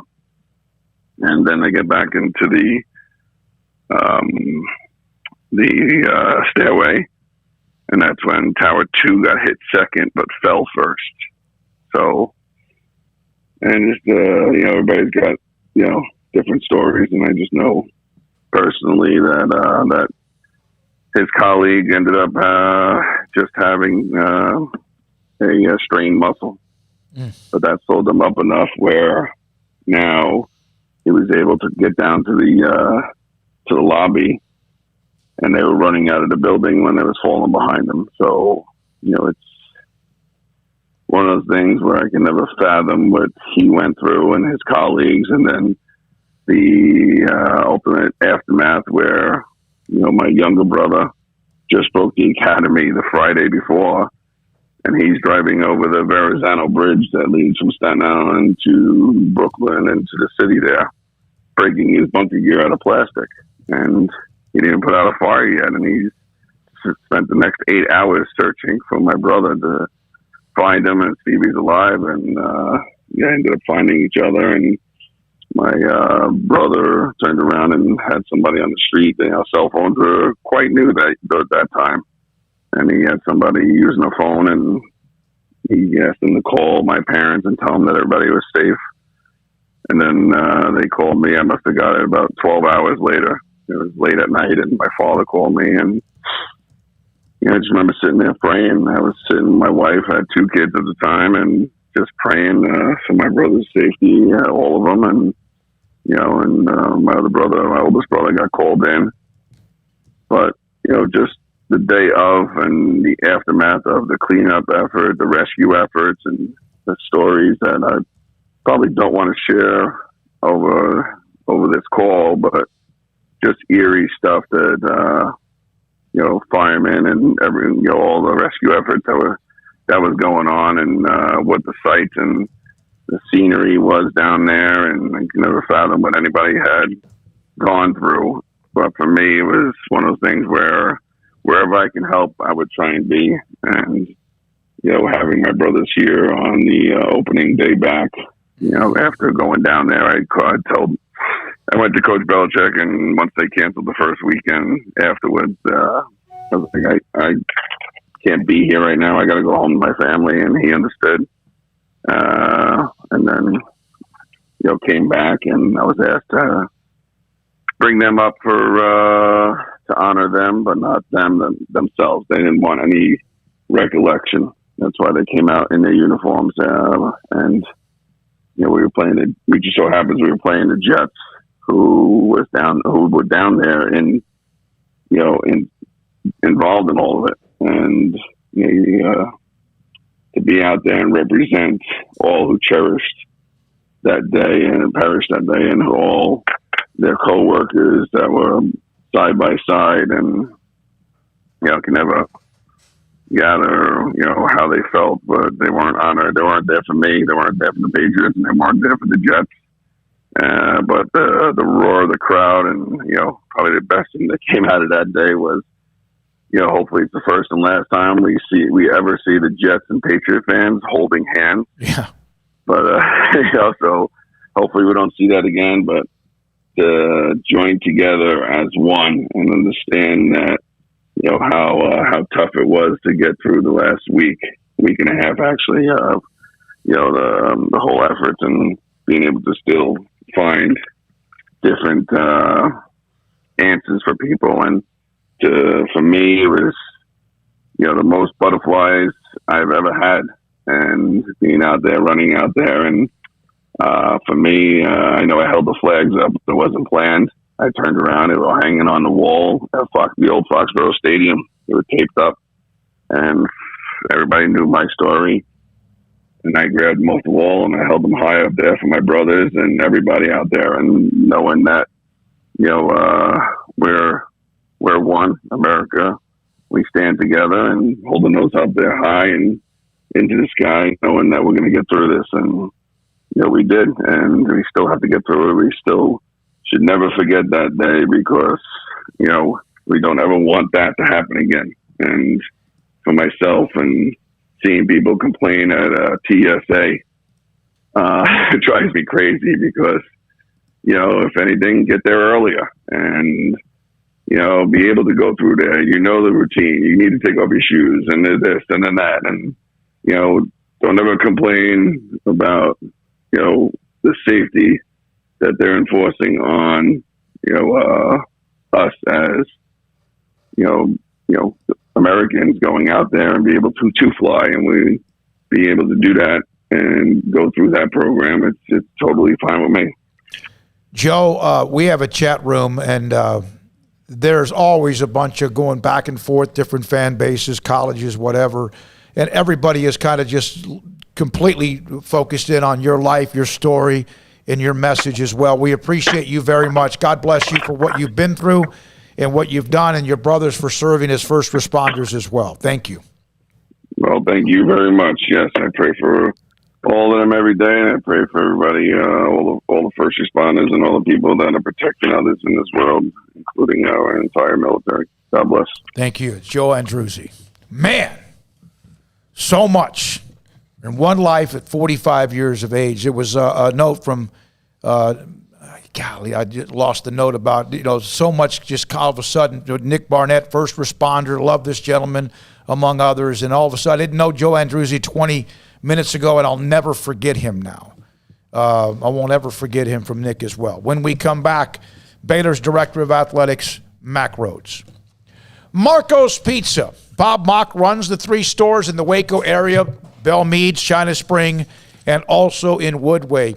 Unlimited medium one-topping pizzas right now, $6.99 each. And when we order Marco's Pizza, we always get the 2 large pizzas, both of them usually full of meat, as far as double Italian sausage on one thin crust, and everybody devours them. They're so good. They use 3 different types of cheeses, obviously the original sauce, and delicious pizza bowls available up to 4 toppings. You can order that online. The pizza's tasty sidekick. Enjoy fresh baked cheesy bread.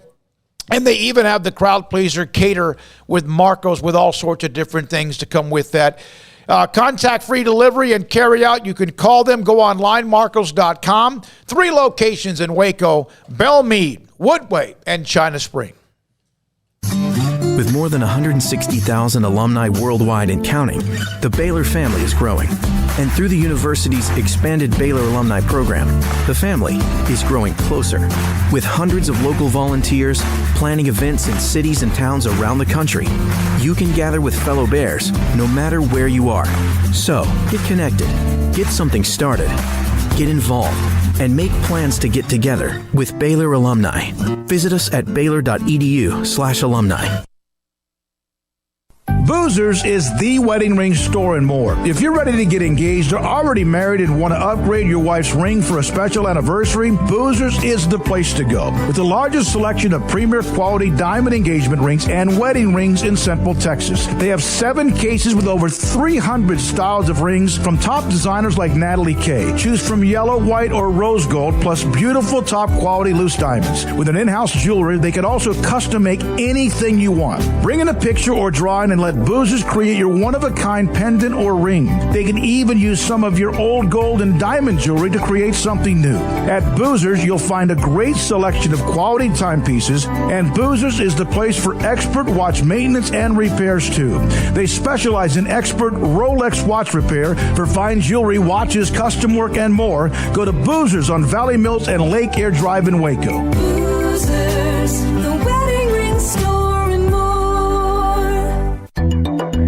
It takes time to reach goals. It's a truth that applies to more than sports. It goes for your financial goals as well. You work hard for your money, and you deserve an investment strategy that lines up with your game plan. And Tom Albers, your Edward Jones financial advisor, can help. If your financial investments aren't putting forth the effort you desire, stop by today for a financial review. Tom Albers, 4301 Lakeshore Drive, 254-776-7605. Edward Jones, member SIPC.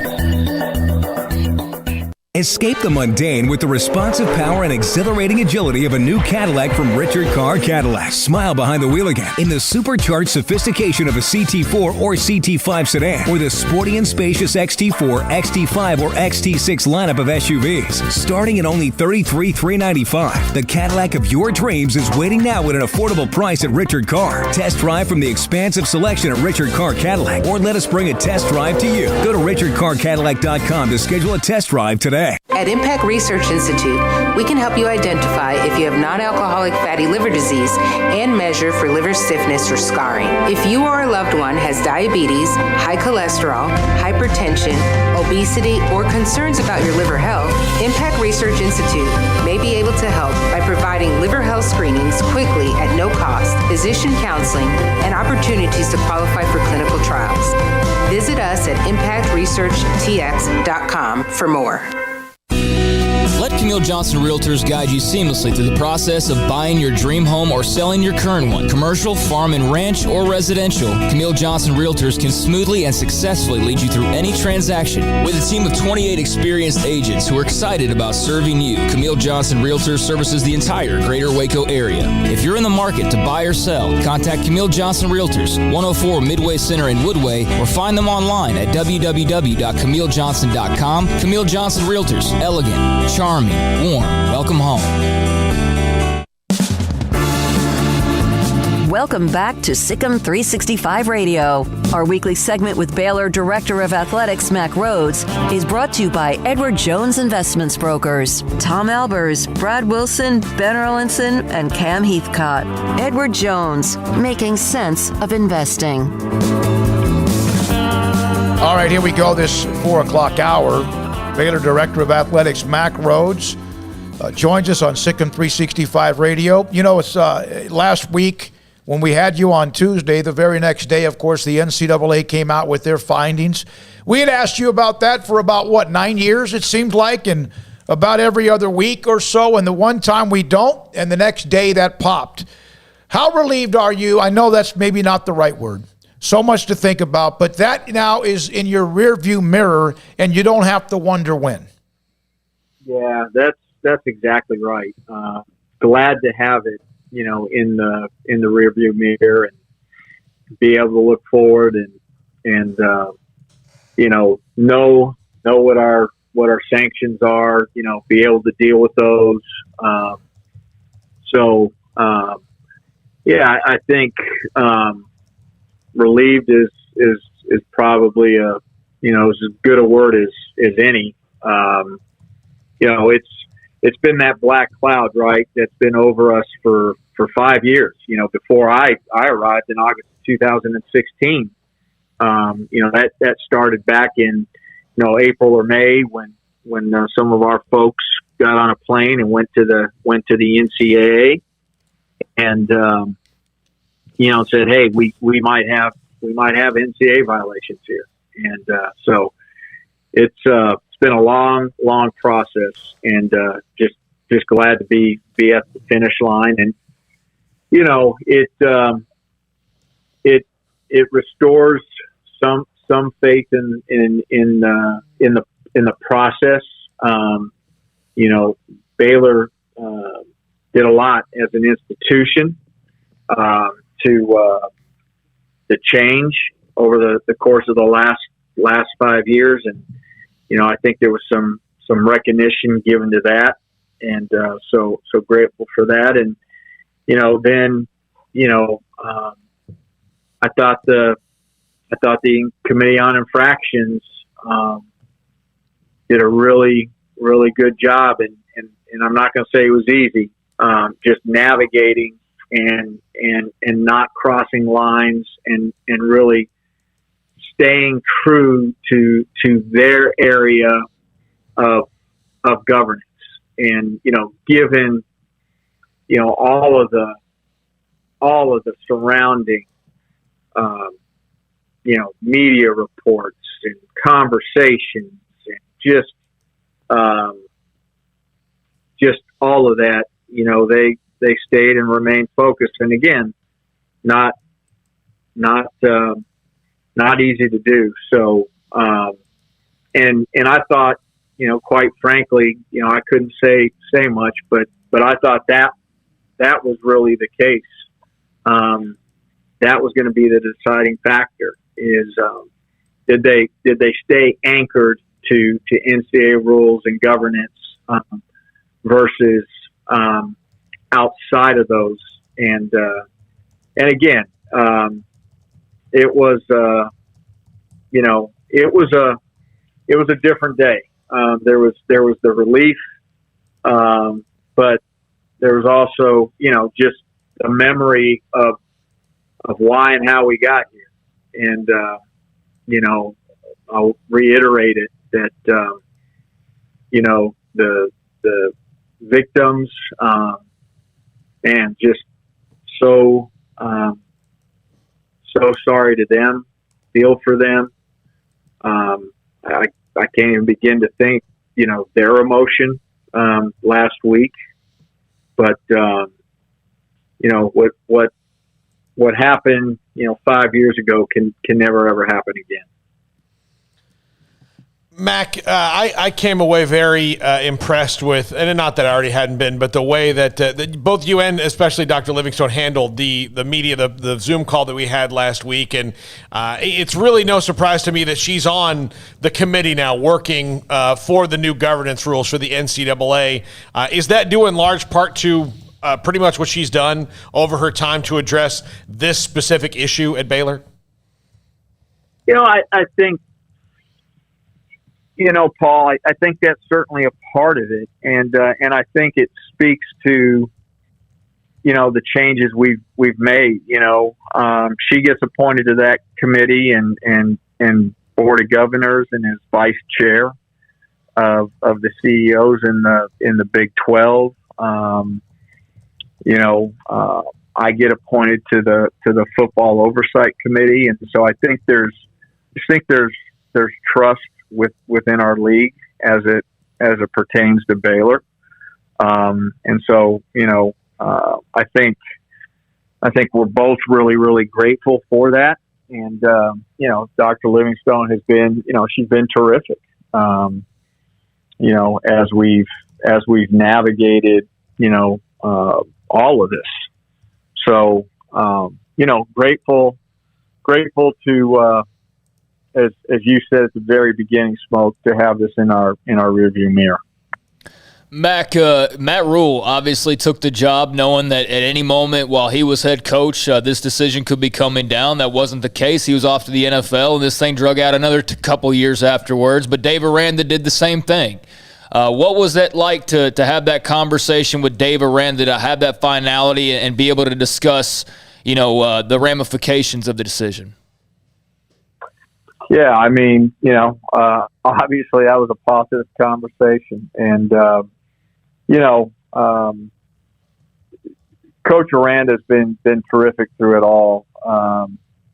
He's always had the motto, control what we can control. I know that he addressed negative recruiting, and I think he was a real pro in how he addressed that.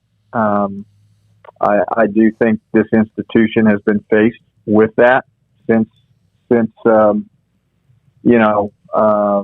notice of allegations, since that became public, and he's been a champion. And when we hired him, just like when we hired Matt, we were very transparent. I worked with our outside counsel and provided each of them with as much information as we were allowed to provide, and didn't want either one of them walking into the situation without as much transparency as we could provide. And I know Coach Aranda, Coach Rule was saying we're great for that. And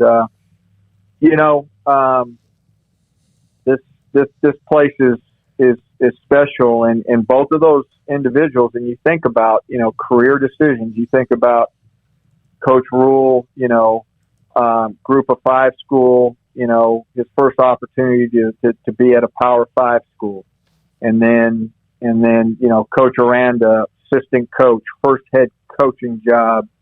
Those are careful decisions, and the fact that they had faith in the institution, they had faith in the leadership, and never wavered from that.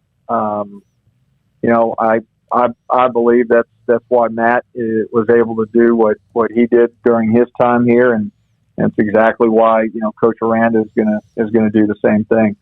And I got a text from Matt Rule that day. I'm not sure if he reached out to you. I'm sure he did, but he was thrilled for you guys as far as where you were. Now, from that moment, I want to ask you about negative recruiting.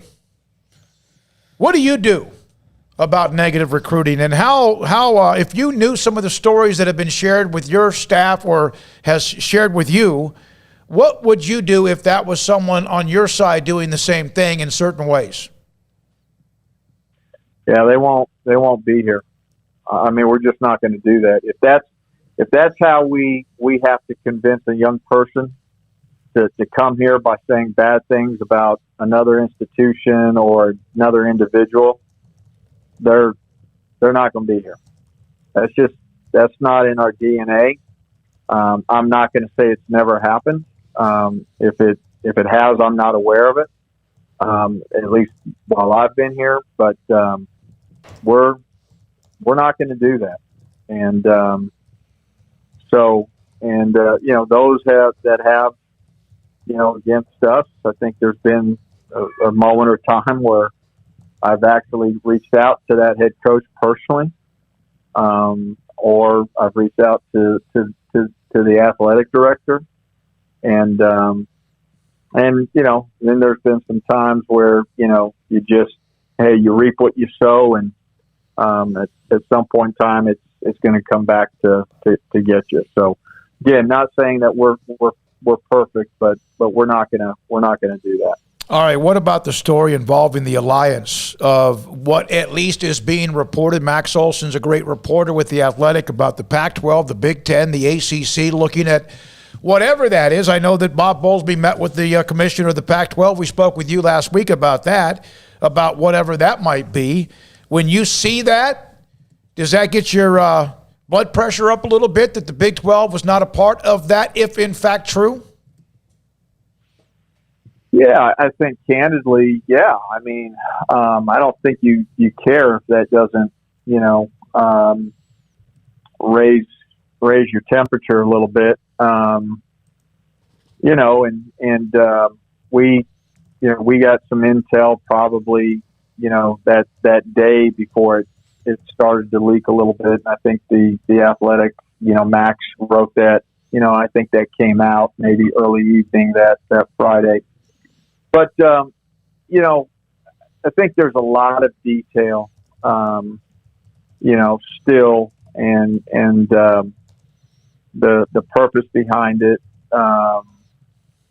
What are the objectives? What are the goals? I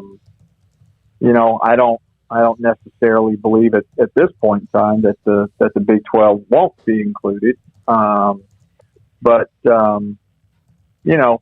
think there's this conversation certainly amongst the three, and I think probably, in my opinion, the Pac-12 was out kind of in the lead position, circulating the idea. But I think there's a lot more to flush out is it a strategic alliance when you think about future governance, legislation, and that type of alignment? Is it the scheduling piece, which that will take some time to figure out, and adding additional quality non-conference games? Are you getting to a point where you're going to go 8-2-2 or 8-3-1? Thinking about that, or is everybody going to nine conference games? So I think, is it, positioning for CFP spots? And so, I think there's, I think those three conferences are still, trying to figure out what this would mean. And I think the story got out there, and a credit to Max, but the story got out there well before, even, all presidents and maybe even ADs in those conferences realized that this may even be a concept. That's actually what was said by some presidents and ADs of SEC schools about what happened when the story popped with Texas and Oklahoma. That's how tight it was, I guess, in some ways. Last question for you. We appreciate your time. I know it's a little bit later in the hour than we normally keep you. Do you feel any more confident, or is it still too early to know? You mentioned to us the last time we had you on that you will remain a Power 5, or whatever that means, Autonomy 5 program going forward. Do you feel any better now than you did a week or two or three ago when the story about Texas and Oklahoma popped? Yeah, that's a fair question. I don't know that I feel any better or worse, right? I believe that, Baylor is a special product. I believe our brand has grown tremendously. You think about this institution. You think about what we're doing athletically. We've changed a lot, and it's been positive. And I think we're on a trajectory. And as mentioned, the brand is growing. And I really believe that we're gonna have a moment when there's opportunity, and that may be the Big 12 growing and remaining Power 5 and all of those things, and hopefully just candidly for the 8 of us, because I've got such tremendous respect for the other 7.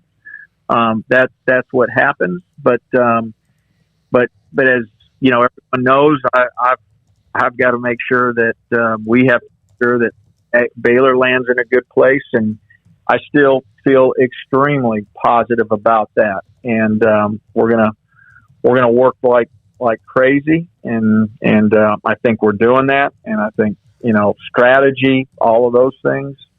I reminded our staff yesterday the best strategy we can have is control what we can control and be the very, very best that we can be. And so that certainly is part of our focus. But we're in the process of continuing to work and make sure that Baylor lands in a great place. Thank you, Mac. Appreciate your time as always. All right. Thank you, guys. Mac Rose, Director of Athletics at Baylor, with us on Tuesdays, most every Tuesday on and off. He, of course, has other things to do as well. When we come back, Craig Smoak's off the radar. We'll have NFL talk in the 5 o'clock hour. David Hellman, John McClain, Paul's Top 5 in a little over an hour, and Sikkim, 365 Radio. Lance Donaldson is a local realtor with a unique perspective, and he's, of course, brokered by the eXp Realty Group. And look, his team, they're going to find you a great house. He's going to find you a great house. He's going to get you a great deal on the house you have now. It's a crazy seller's market right now.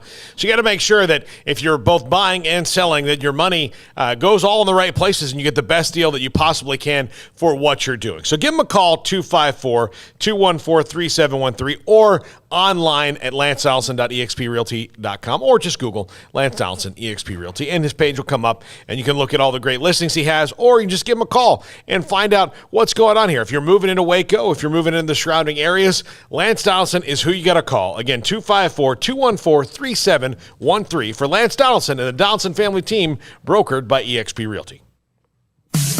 In the market for a quality metal building? Since 1943, Pioneer Steel and Pipe has helped Central Texas residential and commercial customers with metal building design, panel options, building components, and trim options. Pioneer Steel and Pipe's residential line is energy efficient, offers low maintenance, reduces insurance payments, is impact resistant, and carries up to a 45-year limited warranty. In addition, they can also help you find a metal building contractor for your project. Pioneer Steel and Pipe with locations in Waco and Bryan and at pioneersboys.com.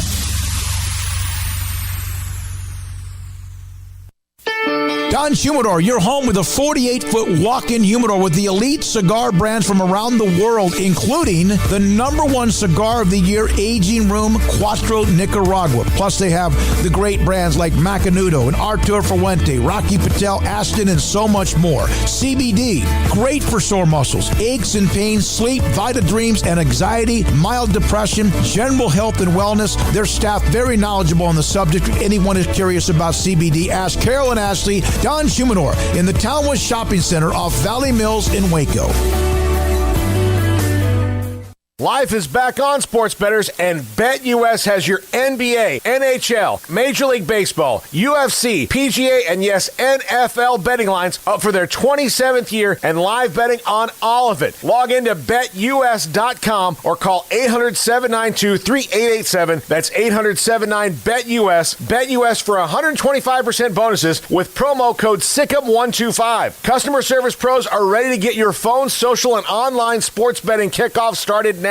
Play with the proven mainstay in the industry. BetUS. You bet, you win, you get paid. BetUS.com. Use promo code SICK'EM125. At Marco's Pizza, get craveable pizza made the Italian way with dough made from scratch, an original sauce recipe, 3 fresh signature cheeses, and premium toppings you love, served hot and safe. Right now, you can get unlimited medium one-topping pizzas for just $6.99 each. Why stop at just one? Order with your app or at marcos.com for curbside, carryout, or delivery today. Marco's, pizza lovers get it.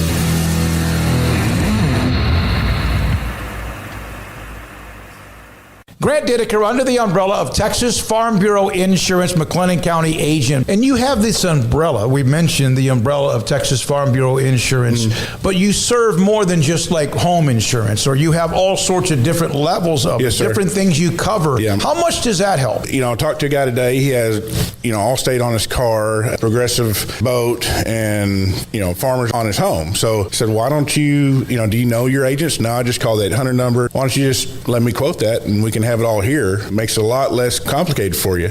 He really liked that. So we have auto, home, life, several different brokerage options, classic cars. Got to ride in a 1978 Ferrari one time. Grant Dittaker, Texas Farm Bureau Insurance, McLennan County agent. If someone wants to contact you, just straight on your cell phone? Yep, 254-265-0442. Grant Dittaker, Texas Farm Bureau Insurance, a McLennan County agent.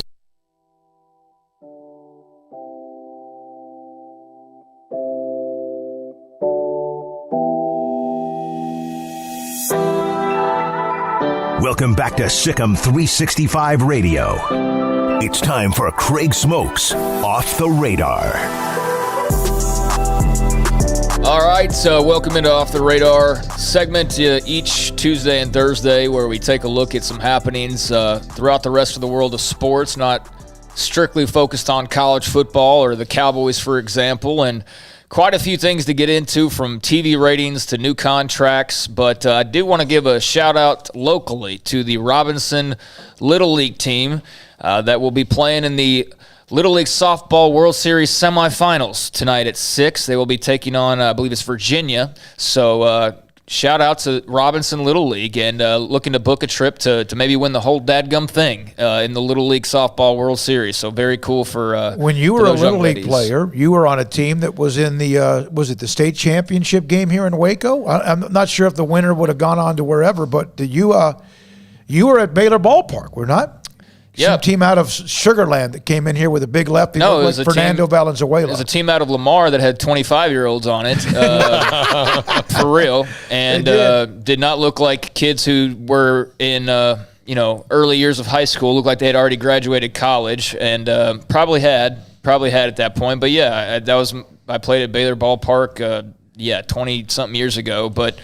That doesn't matter because congrats to the Robinson girls on reaching the semifinals. That's a pretty big deal. It's a great deal. Big deal for the community there.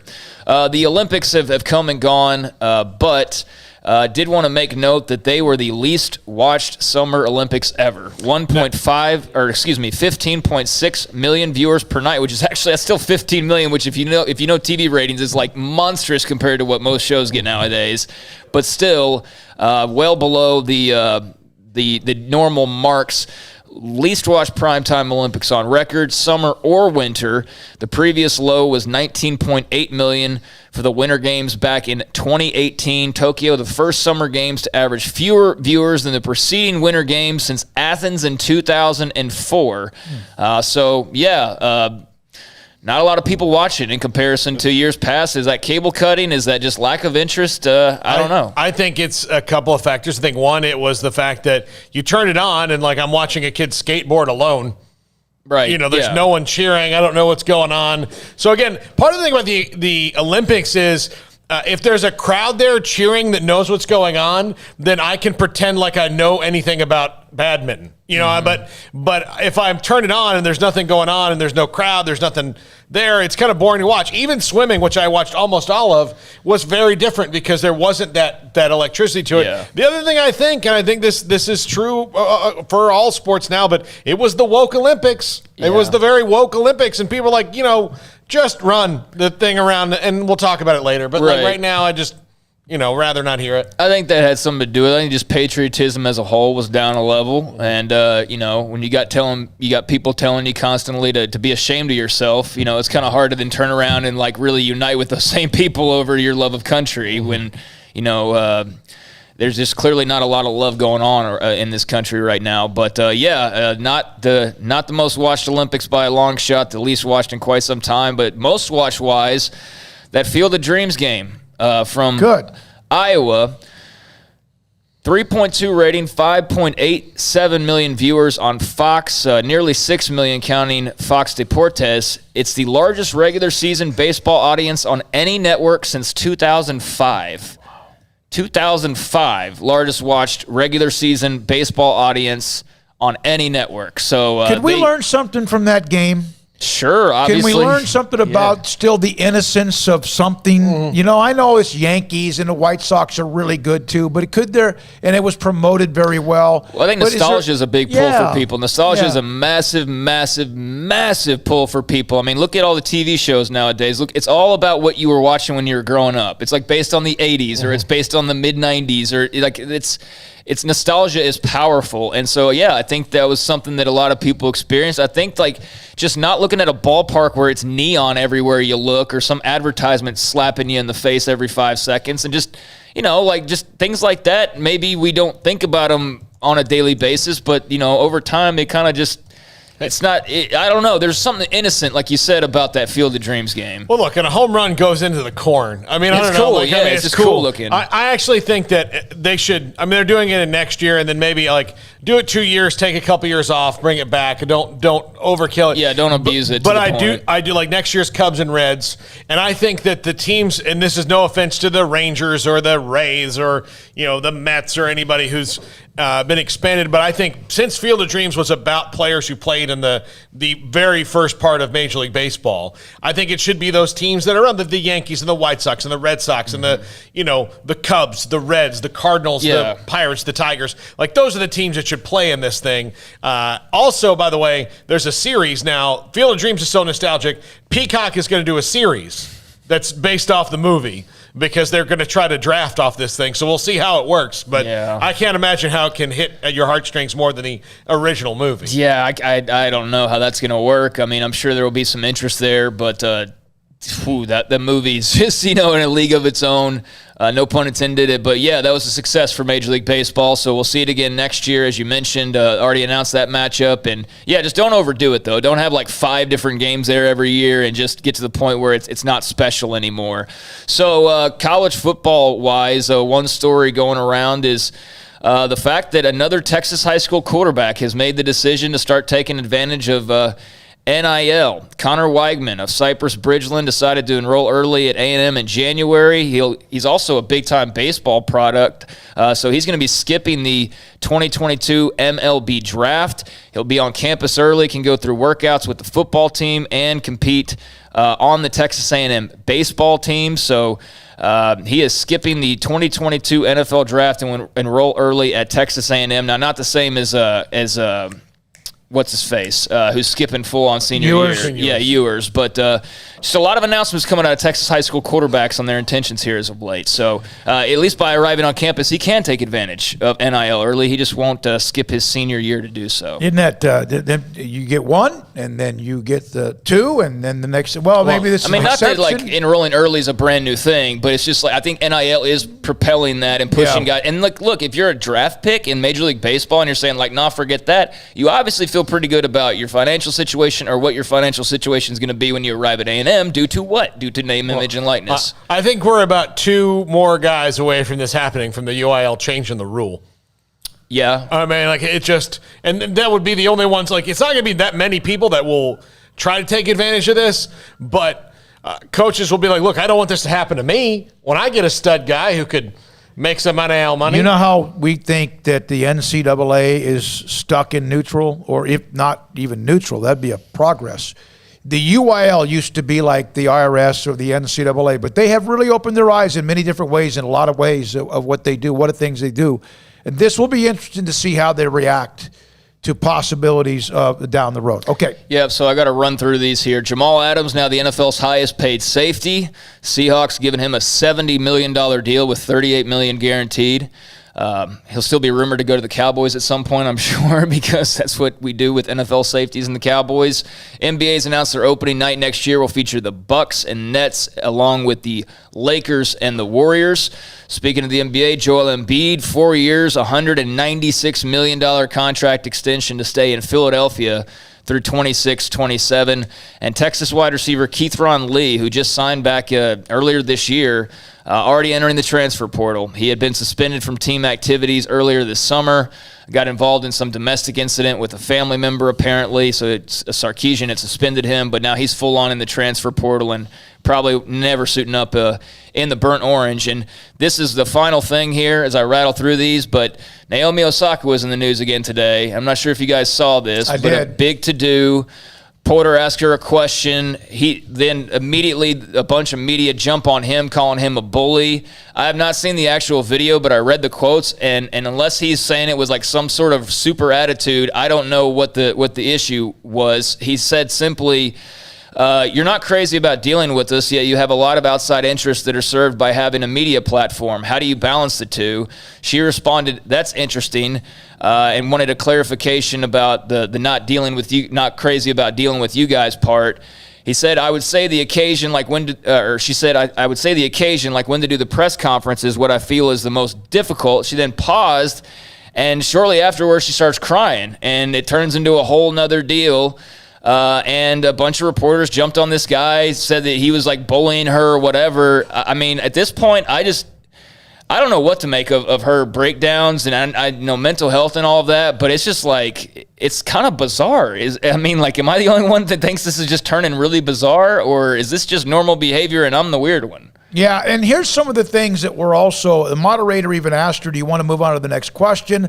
No, I'm actually very interested in that point of view, so if you could repeat that, that would be awesome. And then he repeated the question. Right. Then she broke down, and then the moderator said something, and the reporter said, I'm sorry. She goes, no, you're good. You're good. And I'm, again, paraphrasing part of this. But to sit there and say that the guy was bullying her, and I have not heard the audio either, I've only seen the quotes, is just insane. Yeah. My God, it's like, can we get a little bit thicker skin at times? I'm not saying Naomi Osaka, she's the only one that knows really what she's going through. But this thing about you cannot question anybody, you cannot ask tough questions, you cannot put a player on the spot. Why do they have to talk to the media? Let's just end all press conferences. And guess who that hurts? It does hurt us who report, but it also hurts you, the fans, because you don't then get the access to hear from the players or coaches that you love. Yeah, I mean, ratings would go down, no doubt. And so, I mean, she's obviously dealing with a lot, but, I thought based on what I had read, and again, I didn't hear the questions, but, just certain portions of the media, they just feel like they have to white knight and defend every single thing. That must be an exhausting lifestyle to lead, to care so much about every single thing that happens to every single person in this world. I mean, I'm open-minded enough to not like judge Naomi Osaka too harshly because I don't know what she's going through.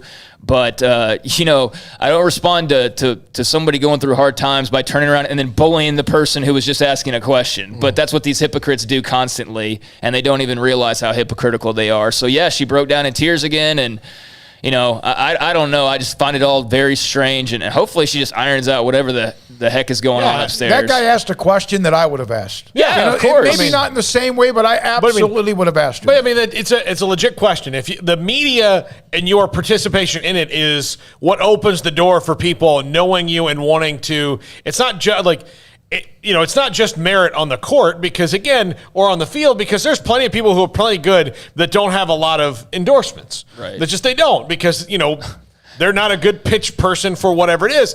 But Naomi Osaka has a lot of appeal across a lot of different things. So I was asking, it was a legitimate point. Like, how do you balance those two with, you don't like this, and legitimately, because the last time she did a press conference, she says, I don't like this, and left, was getting maybe more clarity on what about this process would you change? Because as a person who's been a lot of press conferences, there's some things I would maybe change about them, or teach people how to do it right. I think part of the problem is a lot of people don't know how to do it right. Yeah, and her agent, he's the one that really poured gas, because he was the one that talked about the reporter and called him a bully and all of that. That happened about 5 hours ago. An hour ago, she was announcing her new line of Levi's jeans. So, it's just kind of odd. Yeah, her agent is the one. You know what? Get her ready and prepared for the press conferences better, and stop just worrying about counting the money. All right, when we come back, David Hellman, DallasCowboys.com. This is Sikkim 365 Radio. BetUS.com. You've heard us talking about it for the last few weeks now. And why BetUS? Well, look, for over a quarter century now, they have been America's favorite sports book. Action on every sport across the world. Pretty much guarantee that they've got your game. They offer the industry's biggest retail bonuses to keep their players betting longer, like the promo codes that we have, either Sikkim125 or Sikkim200. 125% bonus over $100 with a cash deposit, 200% bonus on cryptocurrency. So you can get big money right now deposited into your account to start making bets on BetUS.com. The BetUS loyalty program is legendary. They keep their players up to date with articles, players, team stats, and trends, and giving you the right tools to make the best wagering decisions. BetUS.com. Use promo code SICK'EM125 for cash or SICK'EM200 for crypto. Nothing beats fall, football, and Ford. Hi, I'm Mark Stewart with Bird Colgin Ford. The Friday night lights at Midway High School ignite that electric feeling. And Bird Colgin Ford, we have some cool electric vehicle options as well. Come put your custom order in today for the all-new Mach-E or Ford Lightning. Enjoy the electricity and the lightning speed on the football field and nominate who you think deserves the Built Ford Tough Player of the Week at FordPlayerOfTheWeek.com. Visit us anytime at BKFord.com, making buying your next Ford simple at BK Ford. Parenting is full of surprises. You never know what to expect. So after our son was born, I called my Texas Farm Bureau insurance agent to set up a life insurance policy in case something happened to me. Sawyer is now 2. And we'll soon have a sister. There's no one else I would trust with protecting my family. Stop by and see our agents at one of our 3 McLennan County locations. Coverage and discounts are subject to qualifications and policy terms and may vary by situation. Waco Regional Tennis and Fitness was built to help give you a chance to enjoy an elite tennis facility, but also to remain fit and reshape your body. And ahead of the curve with the explosion of interest in pickleball with instructors Joe Rosa and Jody Thurman and courts available. Like your body, Waco Regional Tennis and Fitness has gone through its own physical changes. Large flat screens stretched across the weight room with Wi-Fi available with their own app to enjoy news, business, weather, or sports. Beautiful sound of members working out, running, lifting, stretching, group exercise classes throughout each day. Personal trainers Christy London and Randall Corley. New look bar and lounge area with beer and wine with large flat screens. New touchless water fountains outside of each locker room, and both include showers, sauna, and whirlpool, and a world-class tennis court facility and youth academy led by Pro Britt Cole. Fitness and tennis merchandise and a tanning bed. I promise you'll look and feel better. You just need to walk through the front door. It's time to react today, not tomorrow, at Waco Regional Tennis and Fitness, Lake Shore Drive in Waco. At Ideal MRI, we feel blessed to be part of the Waco community. We're a small family business here in Central Texas. At times like this, the cost of healthcare has never been more important. And unfortunately, significant illnesses and injuries still occur. And that's why Ideal MRI is open and here to serve you through this difficult time. So if you need an MRI, ask your doctor about Ideal MRI. You can schedule online in minutes at idealmri.com or call 833-IDEAL-MRI.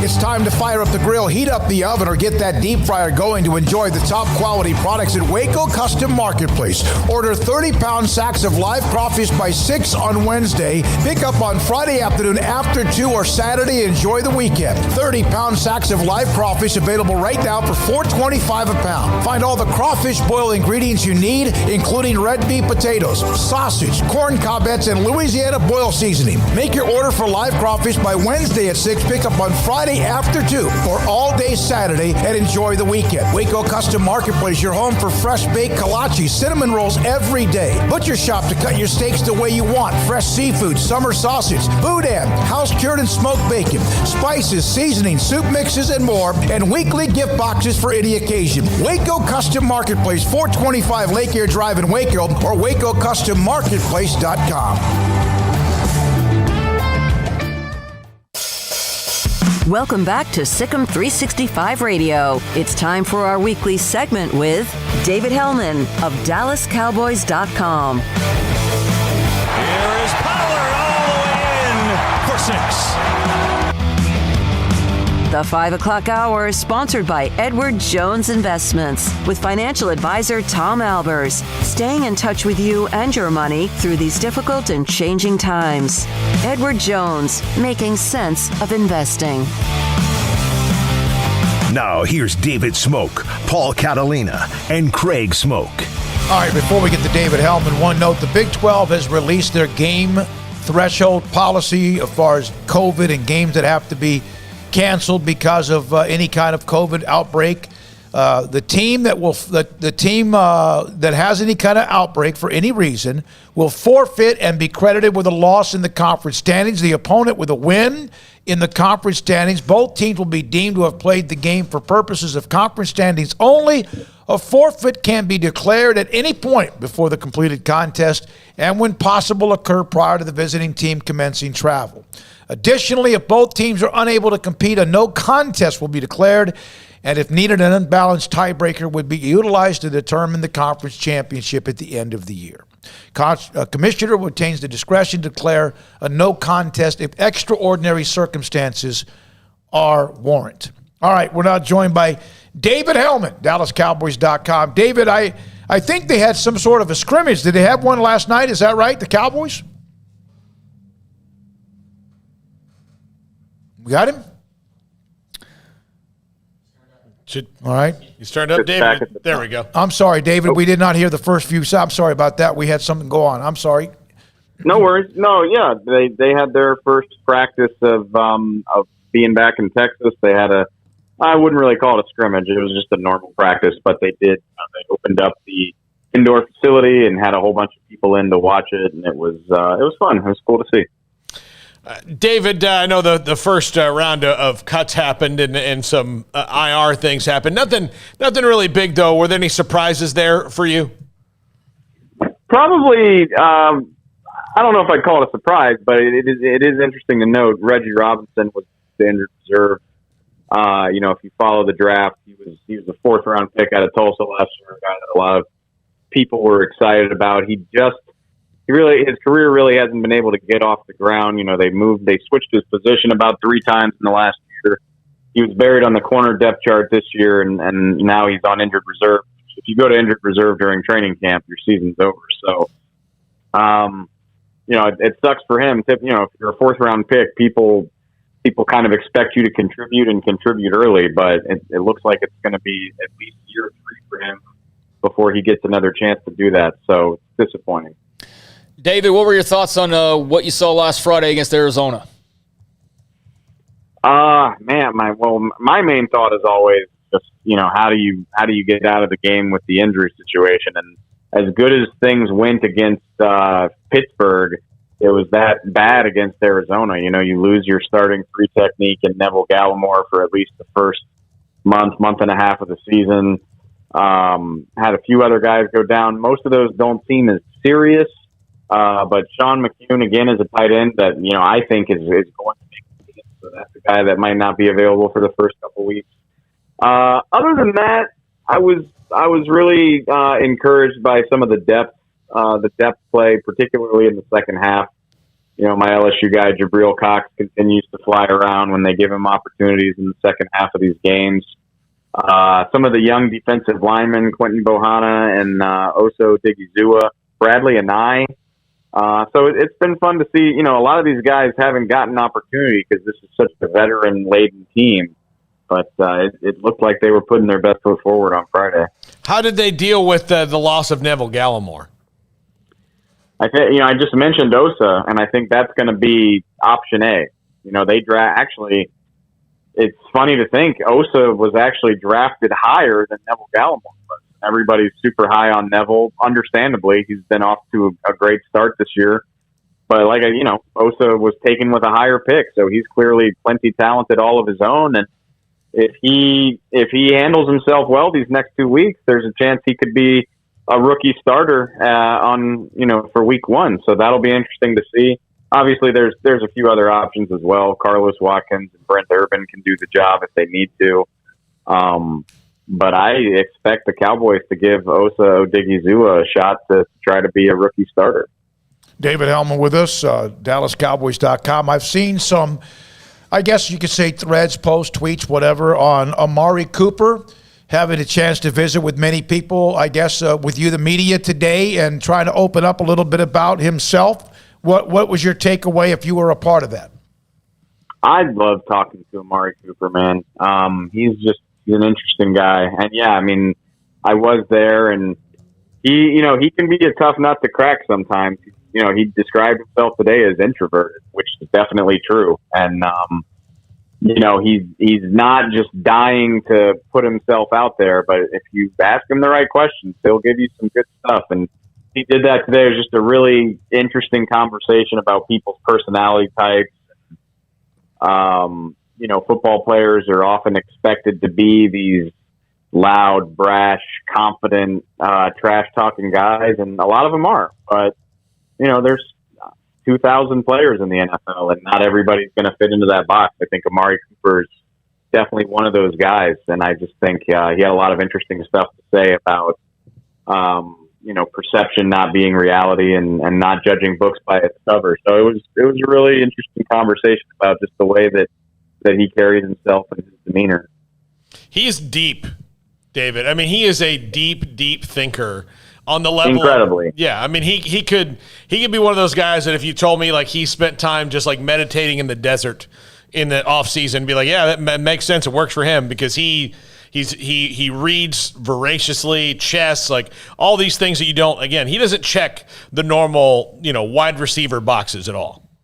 If I could have one wish as a journalist, or maybe not one, but very high on the list of my wishes as a journalist would be to get the all access treatment with Amari Cooper, where I get to spend a week with him and really break it down and come away with something. Because I said this earlier, like I don't want to talk to him about football. I'd rather talk to him about anything else because I bet he'd have a bunch of interesting stuff to say. But we only get 15 minutes a week with these guys, and obviously they get paid a lot of money to play football. So you got to do what you got to do. But man, I'd love to just talk to Amari Cooper about life sometime.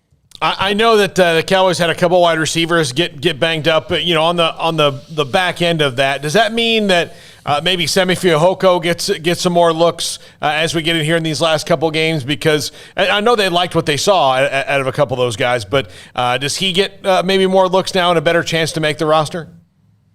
I think he's already getting plenty of looks, but yeah, Malik Turner injured his foot. I think it's turf toe to be specific on Friday. That was, again, they had 4 or 5 guys get hurt in that game. And I think, Malik Turner is probably Semi's primary competition for the 6th receiver job. I think Cedric Wilson and Noah Brown are very safe in their job status, and they should be, in my opinion. But, if they're going to keep a 6th receiver, I think it probably comes down to Fehoko and Turner. I think Turner's the more versatile guy. I think he's got more special value. Fehoko is obviously a draft pick. He's 6'4". He's very fast. He's got very rare traits that make him valuable. So I think this is a big opportunity for Semi, for sure. If Turner's not available, that's more reps that he's going to get, more chances to show what he can do. And, this could be a really big opportunity for him to grab hold of that last spot on the depth chart. David, is there anybody that in all training camps and eventually a preseason game or two that kind of gets a lot of attention, a lot of times a Cinderella story or whatever, but anyone that you may have seen early on that you thought might be able to stick but is starting to fade or perhaps won't be able to? Oh, that's a great question. And it happens every year. It's always a guy that comes on super strong and, he kind of wilts when the lights come on in the preseason games, or maybe he just can't sustain it for 20 some odd practices. I'm trying to think of nobody really jumps to my mind. Honestly, for a second, I thought it was going to be Malik Turner because he was having this great camp. And then in the Hall of Fame game, he fumbled against Pittsburgh, but he was actually, he was able to bounce back and play a lot better after that mistake. And then he still managed to show up in practices. Honestly, we already talked about him. Reggie Robinson was a guy where for 2 or 3 weeks, I was sitting there thinking, I was like, okay, this guy was a 4th round pick. So, they don't want to cut him, but it's hard not to notice that he is absolutely buried on this depth chart right now. And so, that mystery's kind of been solved with him going to IR. It's not something you have to worry about, but I will say, for much of the last 2 weeks, I've been thinking to myself, front offices don't like cutting 4th round picks, but I was having a hard time seeing how he was going to make the roster. So that situation makes a lot more sense now. Thank you, David. Appreciate it. Thanks, David guys. Hellman, DallasCowboys.com, some insight on Amari Cooper about the practice. And they did that again with the video of practice, which started with Mike McCarthy. They showed cut-ups or cutaways of coaches on the sideline or players who were not playing as things were going on, and that's fine. To each his own. Just saw a bummer of a note for you. Nobody else will care probably unless you're from East Texas, but Dom Muehlbach cut by the Lions. Lufkin, Texas. Long snapper.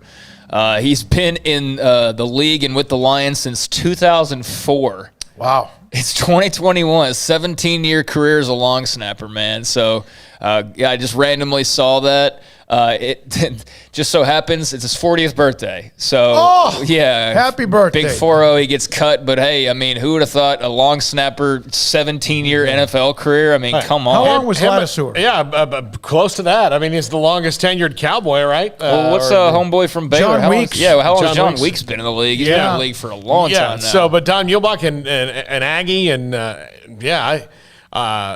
and Dan Campbell, another Aggie, had to cut him. Had to be tough. John Weeks was a free agent in 2010. So, I mean, Muehlbach had like 6 more years on 11. him. Yeah. That's incredible. But, yeah, you're right. He was an A&M guy. And speaking of that, I didn't really want to delve into this with David, but amongst their cuts, a couple of notable names for the Cowboys, Brennan Eagles, former Texas wide receiver, cut by Dallas, and Anthony Hines, former A&M linebacker, cut by Dallas. And he got hurt. One of the guys got hurt the other night. So maybe he gets a chance to get healthy and catch on with someone. But, because he seemed to be Anthony Hines seemed to be like a kind of perfect special teams player eventually you talk for about, a team. Yeah, you talk about a guy, though, that, when it comes to recruiting and hype, I mean, there's a guy right there, and there's thousands of others, and then there's thousands of guys who got no hype, and like Jalen Petrie, and turned into All-American type of players. But yeah, Anthony Hines, I remember his recruitment. Baylor was involved at one point before the scandal, and then I know Texas was heavy with him, but him and Brennan Eagles both released by the Cowboys. Yeah, LP Ladiseur, his first year in the NFL was a practice squad with the Saints in 2005. So, in this particular case, Muehlbach's been a little bit longer, and now, of course, Ladiseur's out of the league, at least for now. What if I'm gonna suggest this to Colt. We need to get all of these old long snappers together and do a long snapper podcast. Yeah. Because look, and it's not Gotta just be an about audience. not just about long snapping. I bet you long snappers have some of the best stories. Look, we've had Dale Hellestray, who was the Cowboys long snapper and Troy Aikman's roommate on the road for a long time. Hellestray's got a ton of great stories. I guarantee you, if you get a couple of long snappers together and just have them ping pong off each other and tell stories, because nobody ever talks to the long snapper, ever. But they've got great stories, and a lot of times they've got their personality and humor grows out of necessity. They got to keep themselves entertained by not doing much. So the kickers, same thing. Yeah, where they have to kind of like entertain themselves on the side practice field for the majority of each session, and so they entertain themselves. Yeah, absolutely. When we come back, the 5 o'clock hour will also include NFL Hall of Fame writer John McClain, among others. A lot on the chat line has bounced back and forth, and we'll get into some of that, also your text as well. Nick Barnett is going to send you, I believe, some hats for you to wear from the Sun Belt Conference teams. Oh, wow. Okay, Nick. Well, I appreciate that, And there's been a lot of chatter from people on the wrestling stuff that we got into a little bit, the analogy about the SEC. I saw somebody send a message. They were an old AWA fan, which is long since come and gone. It's WWE property now. That was one of the companies, actually, that Vince put out of business when he was poaching major stars. The AWA was a national territory that he basically helped sink because he took their top draws. But yeah, it was cool to see an AWA mention. That's definitely for the folks up in like the Minnesota area. That was gigantic. The crowds and stuff that they used to have. But yeah, it's been cool to get some of that feedback, and I'm all for wearing hats, obviously. So I do appreciate that once again, Nick. Thanks a lot, man. Yep. All right. When we come back, we'll get into that plus a lot more. A couple of notes from today in sports. So we've mentioned the stories. I'm going to do a wrestling show on this network at some point. You should. It would be probably watched by more people. At some point, I'm going to have to do that, I think, as we expand this thing. I talked to your potential co-host / sponsor. Oh, did you? Yes, I did. Angel, former independent wrestler Angel? Yeah. Cool. Yeah. Yeah, I'll have to. I haven't talked to him in a while, but we'll have to do something. Maybe even if it's like when WrestleMania rolls around or something like that. Like a once off. Or once in a while. It will be a massive success. Well, let's get to football season first, because that's going to take up a lot of time. I will tell people this. But you can sit here and do it for an hour, and not even think about it. We had at the Super Bowl in Minneapolis. It was just Smokey and I there, but we were putting guests on with Craig, and one of them was the late Road Warrior Animal. Yeah, Road Warrior Animal, Laurinaitis, and he got off that interview and said, "Thank God he asked me about real wrestling questions and not do my catchphrase." Do this, I was talking to him about Japan. Yeah, I wasn't asking him about WWF. What's your best Ric Flair story? Right, like all these kind of things, and he passed away like a year later. Yeah, I didn't get to be. I wasn't there in person. That was over the line. But no, he was a real treat to talk to, and I actually thought, man, if I had a podcast, this would be perfect for that. And I just never have. Maybe we'll see one day. Just have somebody, Chris. What's up, Chris? I'm all about the world class from back in the day. Absolutely, the Von Erichs and Sportatorium. And here, you want another one? Sure. 636. I'm an old AWA wrestling, so my Mount Rushmore would be Clawmaster, Baron Von Raschke. He was the Clawmaster. Yeah. Ric Flair, Jesse the Body Ventura, and Mad Dog Vachon. Yeah, that's it's AWA all about there. The stick skills. Mean Gene. Mean Gene was an AWA guy that WWE signed. Hulk Hogan was an AWA guy that WWE signed. AWA back in the day. That's a definite Mount Rushmore for that company for sure. You definitely were a fan. In the background today, Jack McKenzie left just a little bit ago. Also, Hayden Bumpus is here. A-Rob is here. Armstrong Sims is here, and so many of you on the chat room today, along with the text line and the calls. And we're not done. We have much more to get to, including Hall of Fame writer John McClain and more. Sikkim 365 Radio. Pioneer Still in Pipe, been in business since 1943. That right there could be the commercial.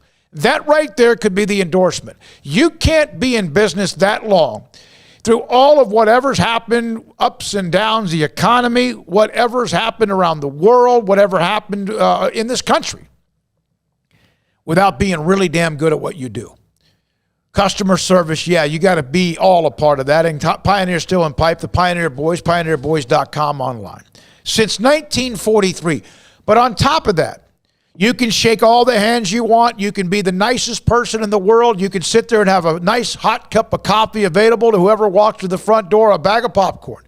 You have to have great product, whatever it might be. And in the case of Pioneer Steel and Pipe, what it is, steel, pipe, and metal. They'll deliver it to you, unload it for you. They'll help with metal buildings. They'll help you with contractors. They will help you get what you need to build something. And they've done that since 1943, and that says it all. PioneerBoys.com. Make this a summer event as rocking at Allen Samuels with the 2021 Ram 1500 Quad Cab Lone Star with total values up to $6,250 or 2.9% for 72 months plus $2,000 in bonus cash. The 1500 Crew Cab has the top safety rating and is ranked #1 in full-size pickup trucks. Allen Samuels, 201 West Loop 340. Come by. Let's be friends. See dealer for details. All offers have credit requirements. One size fits all. That may be all right for an adjustable belt or cheap sunglasses, but when it comes to your financial needs, no one wants a one-size-fits-all strategy. Ben Erlinson, your Edward Jones financial advisor, knows that his most important goals are yours. That's why he takes the time to understand your needs, knowing you. That's how Edward Jones makes sense of investing. Ben Erlinson, 100 North 6th Street in Waco, 254-759-8533. Edward Jones, member SIPC. From the first workout to the last practice, sports is an incredible and rewarding challenge. Hi, everyone. This is Dan Ingham with the First National Bank of Central Texas, and we're proud to support each athlete, every parent, and our educators. From families, small businesses, to the biggest industry, we're here to help. With remarkable products like mortgage lending, we've got banking ideas that fuel big dreams. The First National Bank of Central Texas. Familiar faces making local decisions. Member FDIC, Equal Housing Lender. Stepping into a new pair of boots is great, but stepping into the boots of a U.S. Army officer can also add confidence and leadership skills to your son or daughter's career path. There are more than 150 occupational specialties to help them find the best fit for their future. See all the things your son or daughter can achieve in our boots at GoArmy.com. U.S. Army Waco Recruiting Company, 254-598-8131 or 254-776-1543. Riverbend Liquor and Wine, Lakeshore Drive at North 19th Street in Waco is a hidden gem. They've got a great selection of spirits, wine, and the most extensive selection of craft beer in Waco in their gorgeous walk-in fridge. And they have an amazing array of high-end bourbons like Pinhook, Weller, Buffalo Trace, Brush Creek, Hotel, Garrison Brothers, Thomas S. Moore, Hooten Young, and Bardstown. Great customer service and a convenient and speedy drive-through window. Riverbend Liquor and Wine. Find out more on Facebook and Instagram.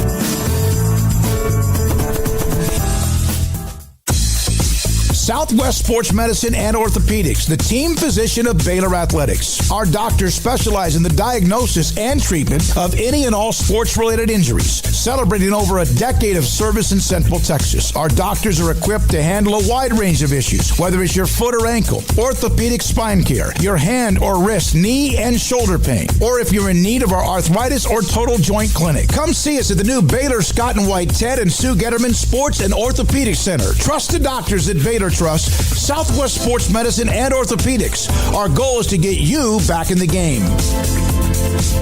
With so many companies and policies out there, it gets so confusing shopping for insurance, and I never know if I'm getting the policy that's right for me. Luckily, I met the team at the Niche Group Insurance Agency. With the Niche Group, you can go to one company and get access to coverage options from many insurance carriers, and you get to speak to a real person about your specific coverage needs. With the Niche Group, I know I'm getting the right coverage at the right price. If you need insurance, talk to the experts at the Niche Group at 1-800-258-8302. Welcome back to Sikkim 365 Radio. It's time for our weekly segment with John McClain of the Houston Chronicle, brought to you by Pioneer Steel and Pipe, where customer service is their main focus, and best in metal, steel, and pipe for large or small projects, with 2 locations in Waco and Bryan. Family owned and operated since 1943. All right, here we go. John McClain, Hall of Fame writer, with us on Sikkim 365 Radio. John, I don't know if you've had a chance to look at this or you've heard much. I saw this just pop with Amy Dash, who I believe is an attorney or someone who reports a lot on legal issues involving Tony Busby, and an exclusive interview with the FBI investigating Deshaun Watson. Have you seen that yet or heard of that? Well, first of all, Busby came back and said he never called it an investigation, that they've asked questions, and that to me could be semantics. But yeah, as you can imagine, that's a huge story here. But, nothing may come of it. And if you're asking questions, is that an investigation? Busby says no. John, when do you think the NFL will just go ahead and put Watson on the reserve list or whatever it is for the year? It's the exempt list, and Paul, the way that's set up, only Roger Goodell can do it. He doesn't care what the team wants. He doesn't care what the player wants. It's what he and his investigative team think is best. When he's done it in the past, players have been charged.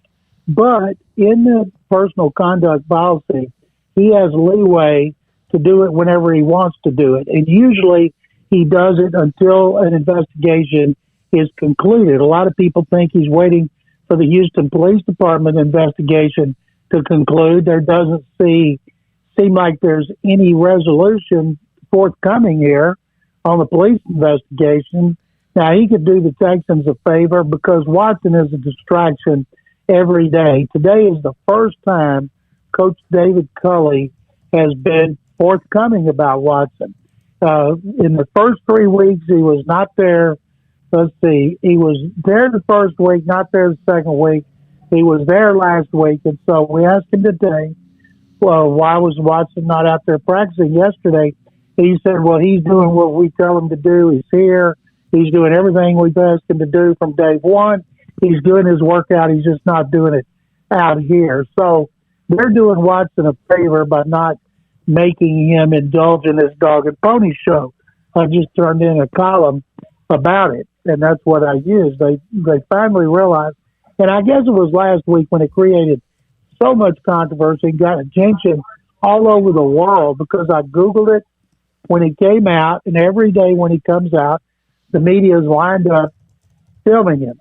And he has to walk by, and he said, "Why y'all keep filming me every day? Same old bleep." And that got so much attention. And you know the players are talking about it.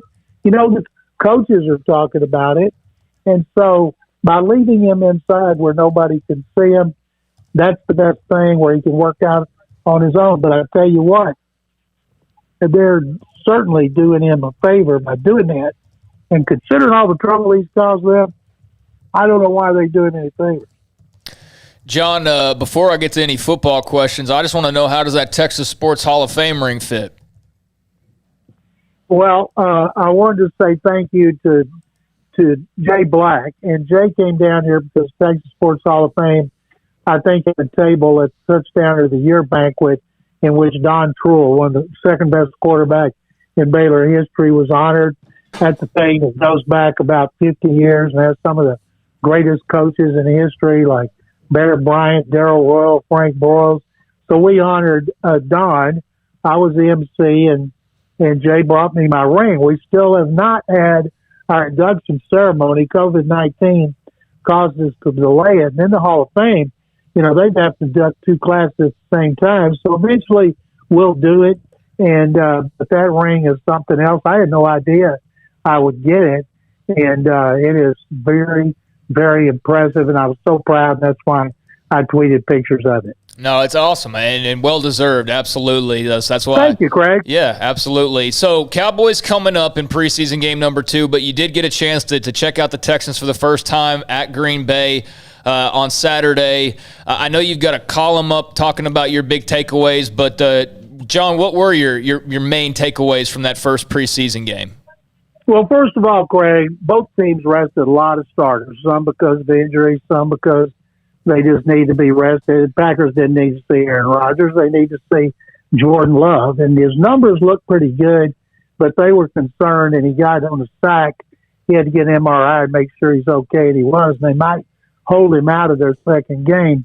Texans had one starting offensive lineman in the game. Terod Taylor, the starting quarterback, played one series and looked really good. Then they turned it over to the backups, and the backups, Texans backups were better than the Packers backups. They won 26-7, and only in Green Bay. Now I say that, I don't know what the Cowboys are going to sell for this game, but the Packers sold 71,000 tickets for a preseason opener, and I never get tired of going to Lambeau Field. You know, I've told you guys for years, if you're going anywhere in the NFL, two places to go: Lambeau Field and Canton, Ohio, to the Hall of Fame, and it was very cool because after games, we shoot videos for our website. And we went out into the stands, and my photographer said, "Hey, you know, since this might be your last trip here, let's take some pictures." And I thought, you know what?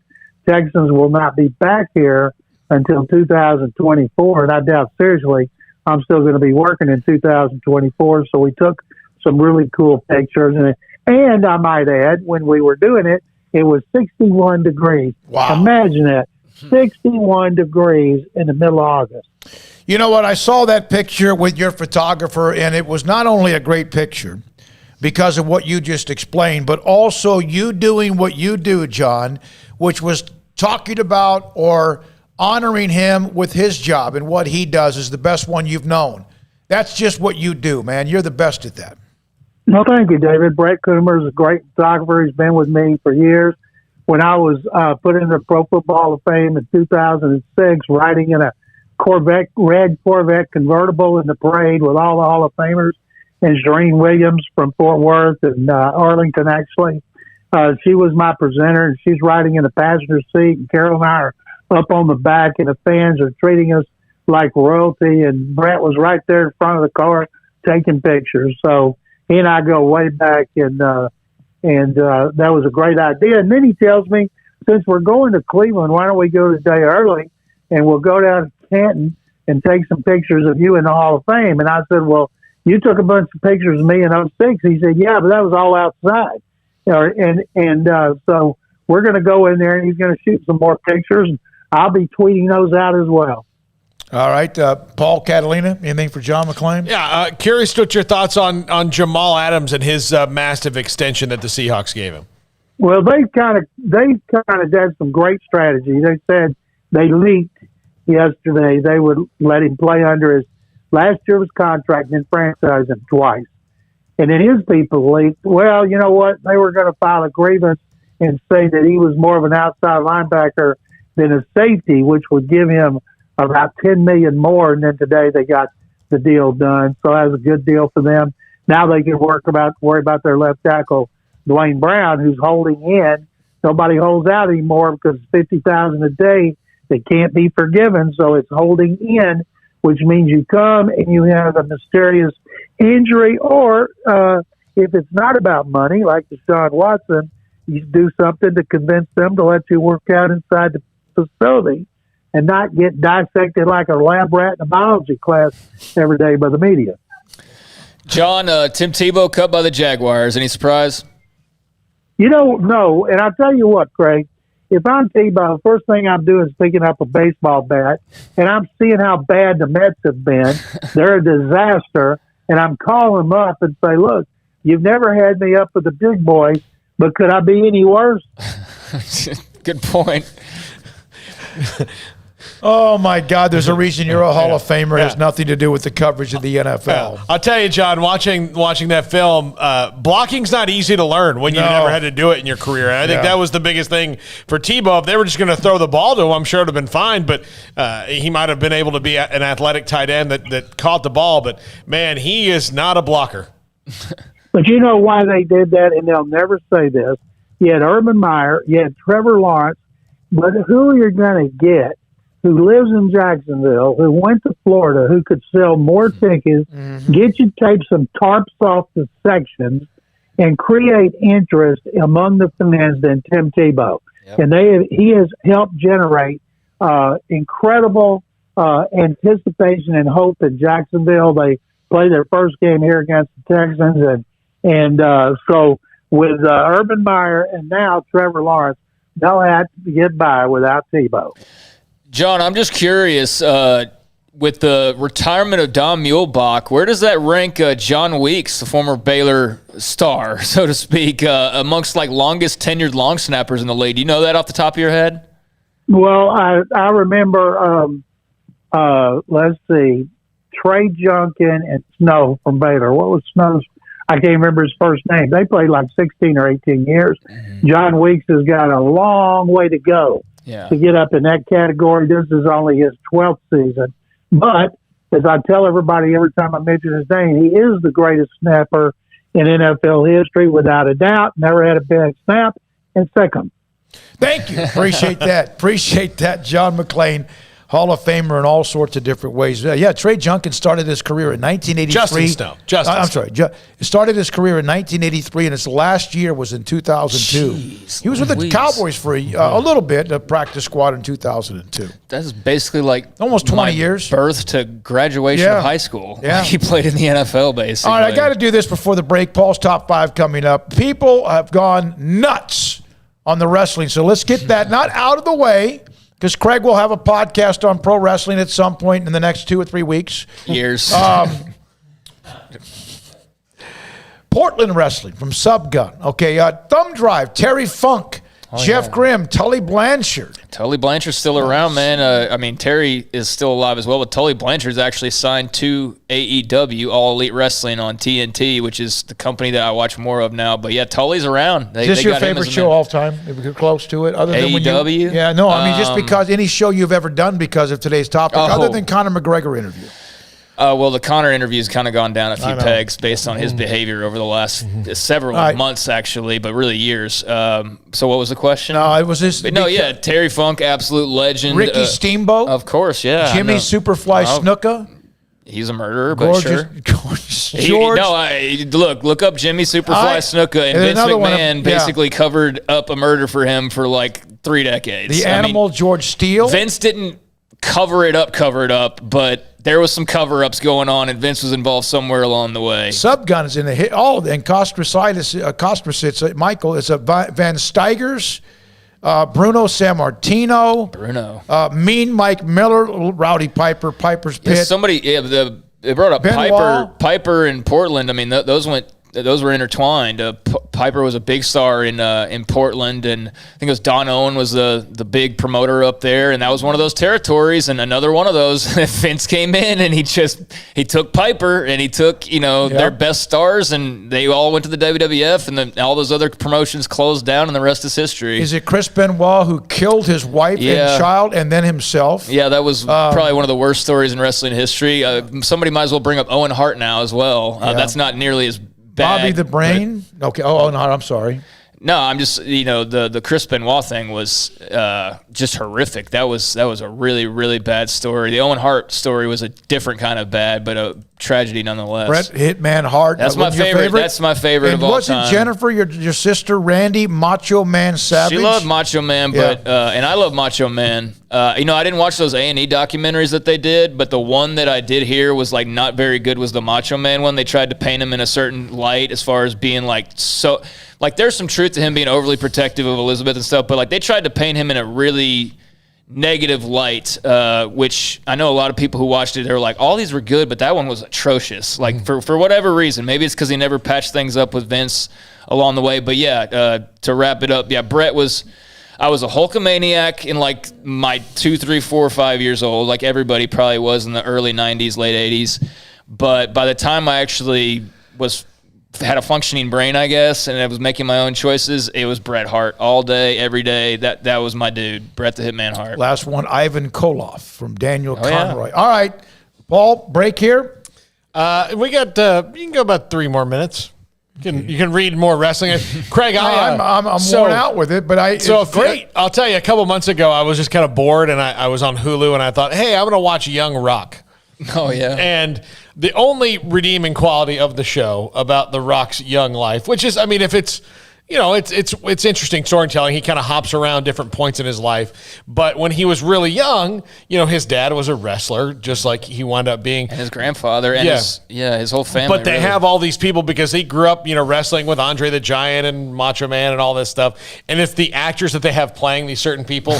For me, it was less about the wrestlers and more about who's going to play Warren Sapp or Rusty Medeiros or Dennis Erickson or something like that. Ed Orgeron. They all these people that he coached in Miami, but the shows, whatever. But the seeing the actors they picked to play these people kind of cracked me up. Yeah, I haven't seen it. I saw the guy who played Vince. He looked fine from what I could tell. He had the old 80s baby blue sports jacket and all that. But I have. It's weird. I'm a huge wrestling fan, but I'm not into everything wrestling. Yeah. So you'd think I'd just want to watch The Rock show, but I actually have never even crossed my mind. One or 2 episodes, and you're fine. A documentary that is sad as hell. I watched all of it, was Andre the Giant. Oh my gosh, yeah. That was really good. Absolutely, I couldn't stop watching it and then wanted to stop watching it, but I couldn't because it is an incredibly sad story.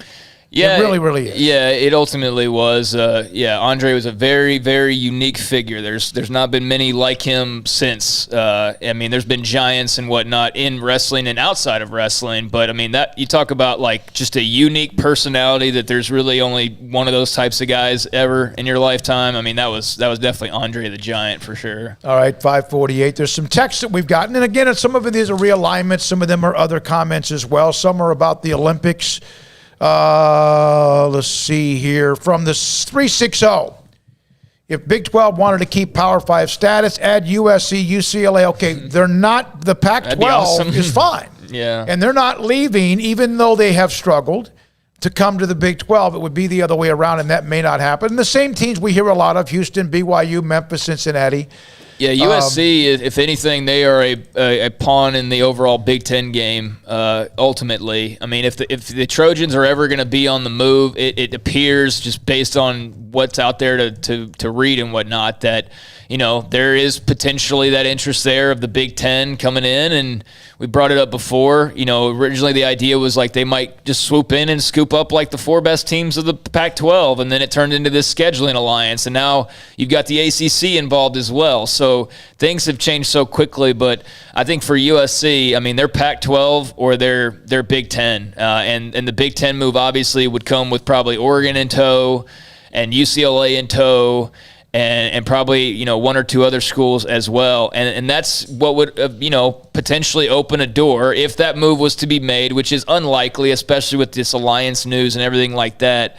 But if a move like that were made where it was a Texas OU type of situation, then the good news, if you're a Big 12 school, would be that all of a sudden there's these teams freed up for you to go and grab or maybe align yourselves with. Because I think the best case scenario for the Big 12 as a league would be a scenario where, Colorado gets freed up or Utah gets freed up or the Arizona schools get freed up. That would be the ideal additions, but you'd have to have a lot happen, including USC, making that leap, which seems very unlikely right now. All right, one note, and this is on the again, realignment, which about 50% of you in a poll I think we put up said that's right now the number one thing you're talking about. Game's about to start here pretty soon, and be careful about rumors and speculation because, again, otherwise Kansas is a part of the Big Ten.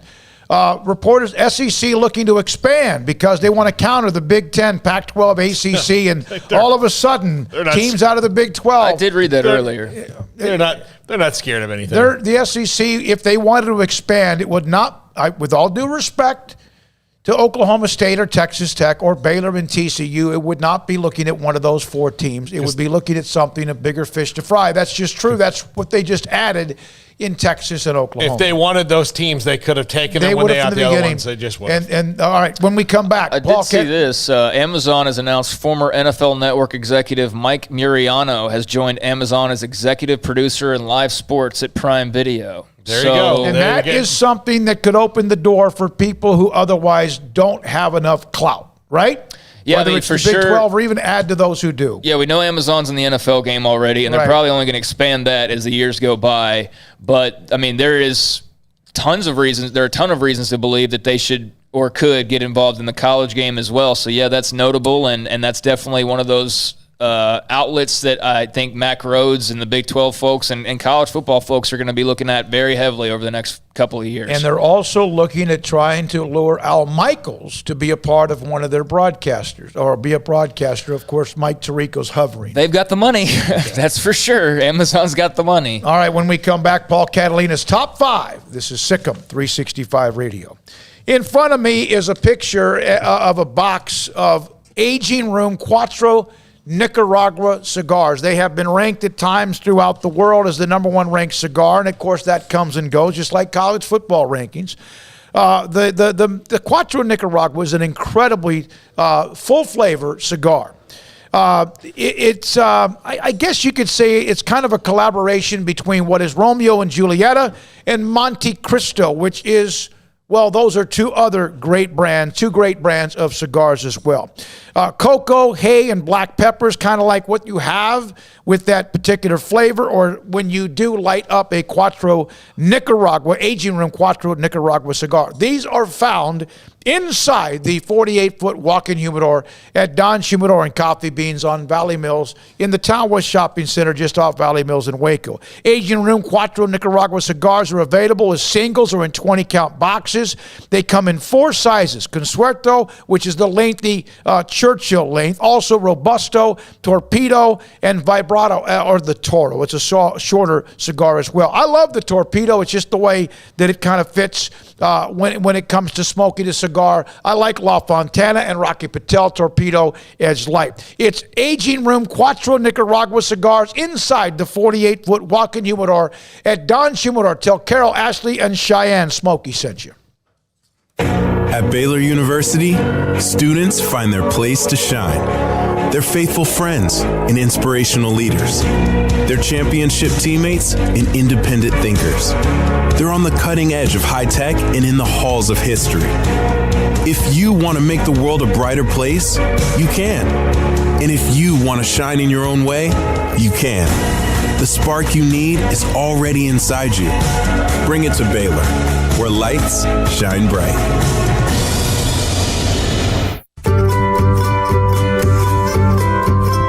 You want to know why Stonewood Dental is so successful? Listen to what happy customers have to say. pleasant. It's different than any other dentist office. I really feel like they care. And it's not that you're here for 2 hours waiting on someone to take care of you. It's quick and easy, and I bring my kids, and my kids love being here too. They really love the treasure box. Staff is really nice and accommodating, real friendly. You feel more like home. It's not sterile looking. Everybody has their own personalized rooms with decorations and decor, and they'll even have a blanket for you when it's cold. I've recommended people to actually come here, and they are patients now. I really love it here. It feels like family. Learn more, stonewood-dental.com.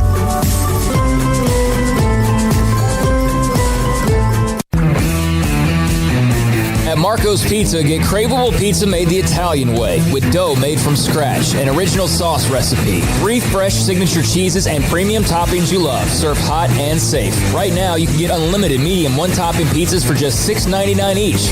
Why stop at just one? Order with your app or at marcos.com for curbside, carryout, or delivery today.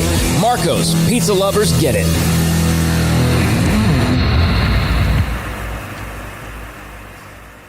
Boozers is the wedding ring store and more. If you're ready to get engaged or already married and want to upgrade your wife's ring for a special anniversary, Boozers is the place to go. With the largest selection of premier quality diamond engagement rings and wedding rings in Central Texas. They have 7 cases with over 300 styles of rings from top designers like Natalie Kay. Choose from yellow, white, or rose gold, plus beautiful top quality loose diamonds. With an in-house jewelry, they can also custom make anything you want. Bring in a picture or drawing and let Boozers create your one-of-a-kind pendant or ring. They can even use some of your old gold and diamond jewelry to create something new. At Boozers, you'll find a great selection of quality timepieces, and Boozers is the place for expert watch maintenance and repairs too.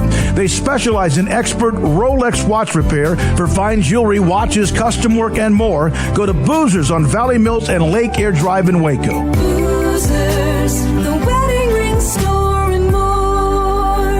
Escape the mundane with the responsive power and exhilarating agility of a new Cadillac from Richard Carr Cadillac. Smile behind the wheel again in the supercharged sophistication of a CT4 or CT5 sedan, or the sporty and spacious XT4, XT5, or XT6 lineup of SUVs. Starting at only $33,395, the Cadillac of your dreams is waiting now at an affordable price at Richard Carr. Test drive from the expansive selection at Richard Carr Cadillac, or let us bring a test drive to you. Go to richardcarcadillac.com to schedule a test drive today. Three Nations Brewing Company has 16 different beers on draft with a new beer every Friday. It also offers 2 air-conditioned tap rooms, a large indoor beer hall, a second-floor mezzanine offering a great overview of the brewing company and equipment and patio where you can relax under the shade. Plus, you can now experience the new Three Nations Beer Garden Grill on our shaded patio with socially distanced seating for your enjoyment. Grab a cold beer and enjoy a bite from our freshly prepared and delicious menu. Street tacos, quesadillas, freshly cooked burgers and dogs, and veggie burgers too. State Fair tornado fries, nachos, and so much more, all prepared and cooked on site. So come visit the award-winning Three Nations Brewing Company on East Vandergrift off I-35 in Carrollton.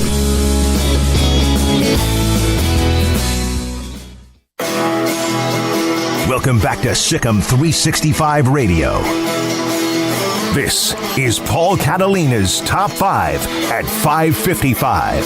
Presented by Slapsticks Comedy Club. For ticket information, go to slapstickscomedy.com. All right, top 5 dark horse college football playoff teams.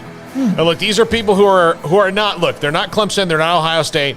They're not Georgia. They're not Alabama. I mean, they're not Oklahoma. That would not be dark horses. Yeah. Now, the first team would not be a dark horse, but they've never been in the thing before, so that's why they're on this list. But number 5, USC. I know, never been in the college football playoff and have been out of the conversation, much like Texas has in the last decade or so. And the reason I say that is, look, their schedule lines up pretty well for them right now. Ranked opponents: Utah, Notre Dame, and Arizona State. So you get through, especially if you get through Notre Dame and get a win there, you're probably going to win the Pac-12 and find yourself in the college football playoff.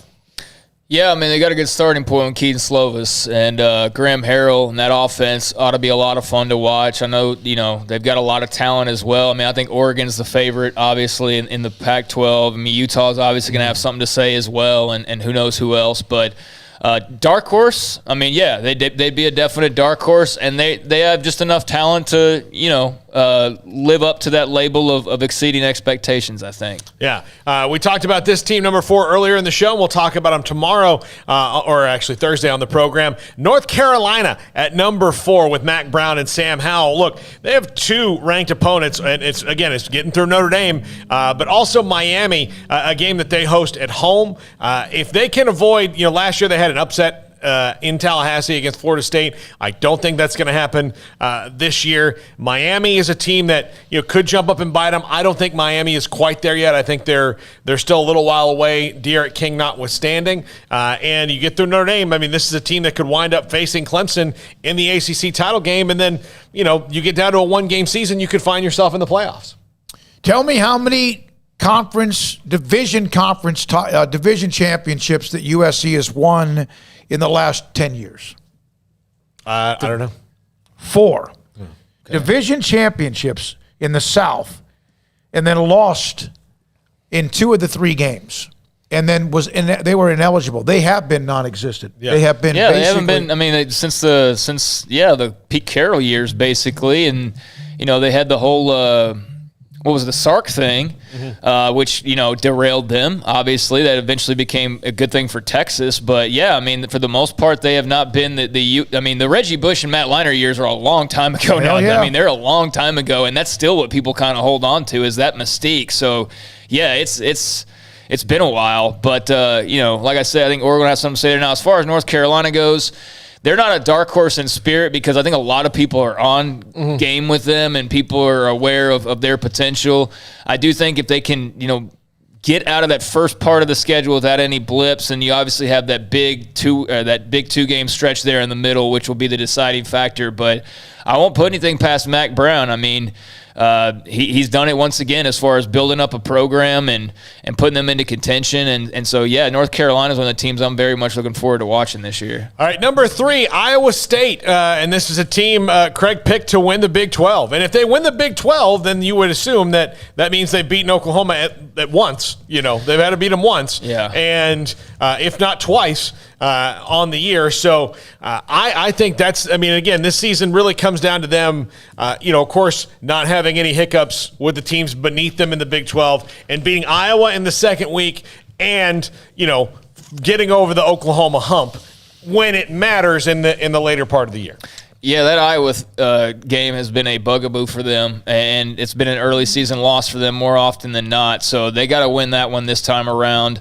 It's been, 6-7 years in a row, I think, that Iowa has won that game. But, I mean, how much more loaded can Iowa State possibly get? I mean, as far as the setup for this season, you have the type of year that COVID provided to where – Brock Purdy might have come back anyways, very likely might have, but I mean, they were able to just basically just hit reset on last year with the same team for the most part, and obviously very good running back. They've got good receiver. I mean, they're going to be stout. They're going to be a really hard out, and I picked them over Oklahoma just because I pick Oklahoma every single year, and I thought if anybody's going to jump up and win it, this has got to be the year for Iowa State to do it. They are still kind of not bitter but frustrated because Baylor jumped ahead of them in 19 and had that really solid team and won the game at the buzzer.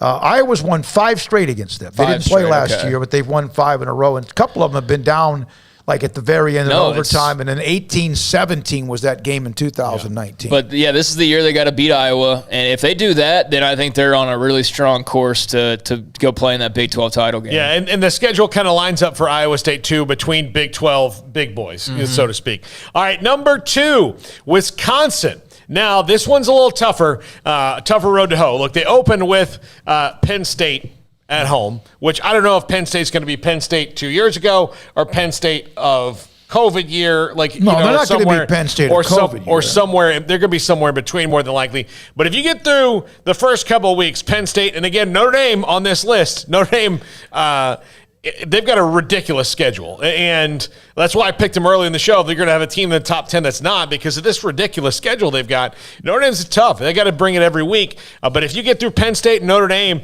then you don't have anybody until Iowa on October 30th, and who knows where Iowa's going to be at that point in the year. And then you close the season, Rutgers, Northwestern. They play Indiana? Nebraska and Minnesota. Yeah, they don't. I mean, they have a pretty good Big Ten schedule. So if they got hot, they could do it, and they've got a quarterback that they like. Yeah, I mean, they're going to face their old quarterback as a result of the quarterback they like. They're going to see him this year. But, yeah, I mean, that's definitely a dark horse. I haven't be honest with you, I haven't, really delved into Wisconsin much outside of just kind of the knowledge of their quarterback situation. But, super strong program. But again, this list is people. Everything's got to go right. Right? Yeah, of course. So I mean, if everything goes right for them, then I could see Wisconsin in contention. They'd definitely be a dark horse, but that's what we're talking about here. Yeah, and number one, I know that they're ranked 6th, but this is a team that famously, no matter how high they're ranked, steps on their you-know-what when it gets time to do it. In Texas A&M, they have 4 years absolutely fallen on their face when they really, really need to step up. And then last year, outside of Alabama, that was their one blemish. This looks like a team that's ready to break through. But do you break through 100 years of history, and it's hard to do it? And do you do it with a freshman, basically a redshirt freshman quarterback? Well, right? Jimbo Fisher did that the other time he won the national title. So with Jameis Winston, yeah. I know that's different. It's I mean, you can't. It's not fair to compare Haynes King to him right now. He hasn't taken a snap, as the starter. But this team, if you look at the progression he made at Florida State, it's very similar this year at A&M. But again, he had Jameis Winston in 13. Like, that was the X factor among a ton of NFL players, which he's got at A&M right now. And this is a team that has never hit their expectations. So that's why, to me, they're the dark horse. Charles, explosive. Go ahead. I'll say, at first I was kind of balking at the dark horse thing, but the more you talked about it, I mean, it's hard for me or probably most people to believe like A&M's a real true contender, and not just like, oh, they're going to be pretty good. No, like they're a real true contender potentially. Everything's in line. I mean, the schedule's favorable. They do have an early road trip to Colorado, but the SEC schedule is quite favorable for them. I mean, they got the last game of the year is at LSU. Don't know what to expect from LSU just yet, especially by that point. But, I mean, outside of that, they get most of their big games at home. There is that quarterback question with Haynes King, but outside of him, I mean, you're pretty much stacked across the board. So they're legit, man. They look legit on paper. They'll look legit when the time comes to kick off, and we'll see if this is that special type of year that's eluded him for a very long time. All right, thanks to everybody. Thanks to Hayden. Thanks to Jack. Thanks to A-Rob and also Armstrong, Craig, and Paul. Tomorrow we check in with writers who cover A&M, Oklahoma, and Notre Dame. I'm David Smoak. Thank you for listening. Thank you for the chat room. Thank you for the text and the phone calls. Thanks to our incredible sponsors. We come back at it another day. Just over 9,000 subscribers. The explosion has been unbelievable. It's been thrilling, and we want you to continue to help do that. Sikkim 365 Radio, good night.